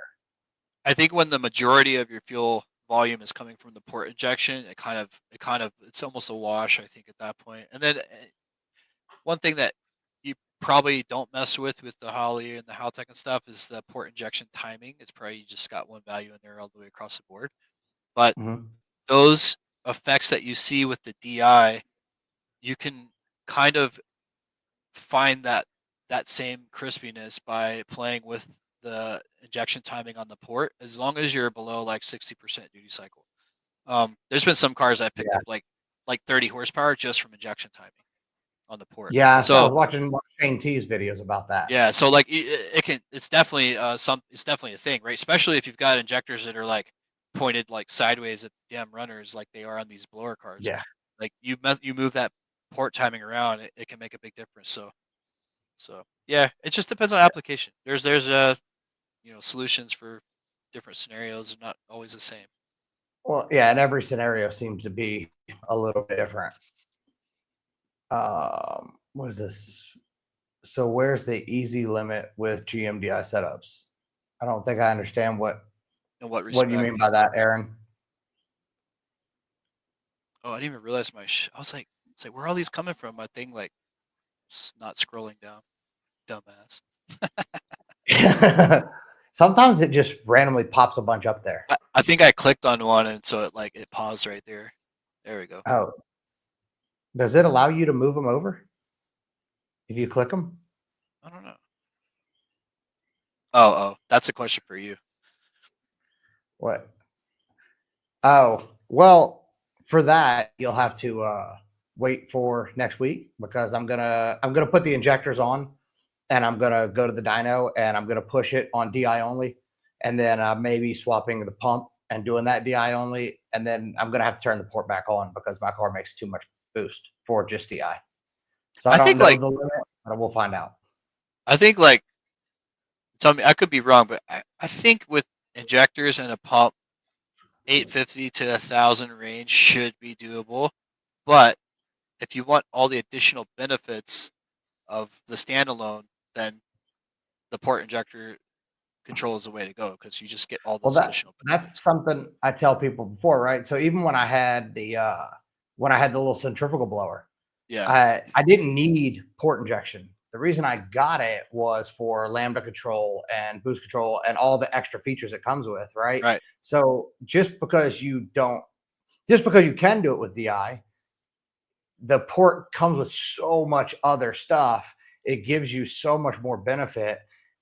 I kind of just tell people go ahead and do port. If you want to Yeah, add the injectors and stuff like that, and you want to try to get a little more DI and get a little more bottom end, that's fine.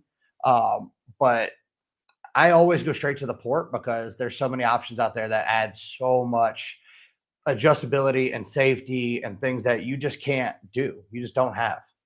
So I'm a big fan of the port stuff, Yep. especially when you're getting a car. Yeah, these guys nowadays are getting these cars that are making 1,300 horsepower, and they're going down the interstate just fucking flat footing it, and they're like, oh well, I got to back off a little bit. And dude, if you had the MoTeC, you wouldn't have to do any of that. You just hit your gas, and it would do it for you, and it's a lot safer. Yeah. Safety is just a big thing. Big thing.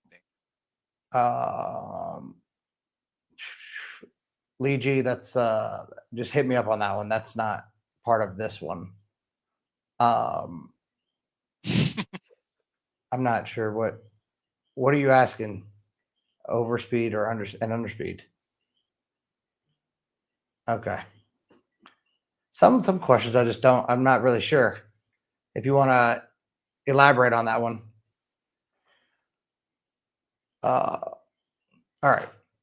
Anyways, is there something while he's doing that? Is there anything that we didn't touch? Anything that you want to bring up or go over?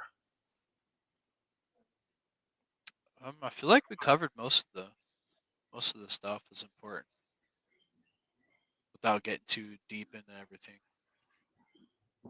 All right. Well, I guess that'll be good. Where how do people find you? How do they come get the FTR? How does all that work? ProSpeed Autosports.com. You can call the shop number.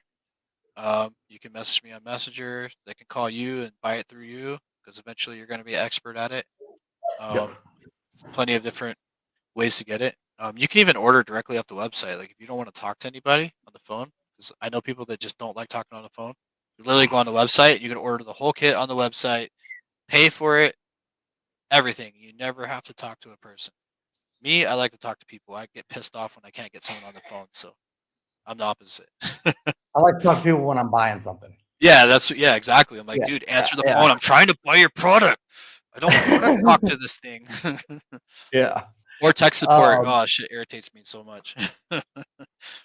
So how do they know, how do they get the support once they buy it, the lead time? That's another thing that we want to kind of discuss because people need to understand that this is all built to order because it's, you're paying for the best. Currently right now, the MoTeC stuff's quick. I can get that in a couple of days. The thing that takes the time is a patch harness because they're pretty elaborate. There's a lot to them, and I can't just order like 10 to keep them on the shelf because they're super expensive. So when you order it, it's going to be 2 to 4 weeks is kind of what the lead time is on the harnesses. There was a period of time where it got backed up a little bit. I don't know what the reason was exactly, but the patch harnesses were taking longer than they were supposed to. But they're pretty typically 2 to 4 weeks on patch harness. So if you're thinking about getting one, even if you don't have the money to like buy the whole thing at once, at least order the harness so that by the time you have enough to get the ECU and other stuff, you can at least the harness is there. Can you If order the if you're harness already planning on it, if you're gonna buy the whole thing, if you're like, hey, I'm gonna buy the whole kit, like, can I just pay for the harness part now and then pay for the next part? Yeah, I don't think that would be an issue. We just Okay. keep you Yeah. keep you on an open invoice, and obviously we'll ship you everything That's a at one good time. idea But for sure. yeah, once For a we lot. get a little bit more momentum going, and we'll probably keep all of it on the shelf. It's just such a new product right now, and we're just trying to keep up with the current demand, so we haven't actually got ahead of it yet, but we will at some point be ahead of it. Which means if you're in here and you're thinking about it, this is your sign. Just go for it. You want to be the baddest out there. You want to be able to race anywhere. This is going to be it. This is something that we will be moving to in time when I can finally afford it. So we're in progress for that. But yeah, over time, we'll build a network of tuners that are going to do this. So if your tuner just doesn't want to grow up, we can help you grow up. But yeah, so basically that, real quick on this one, best fuel system setup for LT4ZL1 without port injection is port injection. But